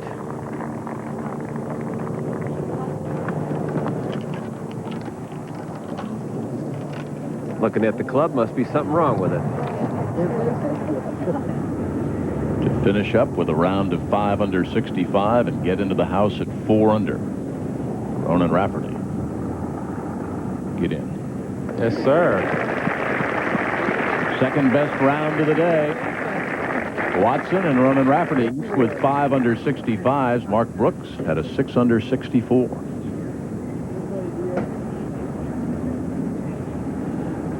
That is D.A. Wybring who made that putt. Our apologies. That was D.A. with a birdie. His son Matt is over.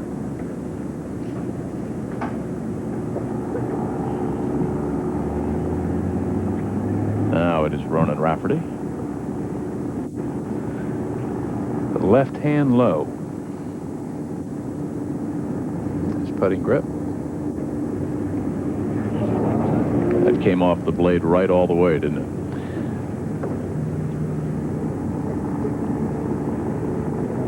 Really makeable, too.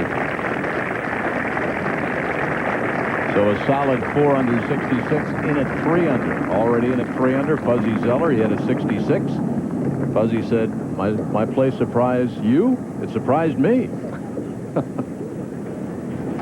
Edwards, second shot, 16. 140 yards out of the rough, but had a perfect lie. Took a little 7-iron, tried to cut it back into the wind. Ball should come off that slope back towards the hole. Very nicely done.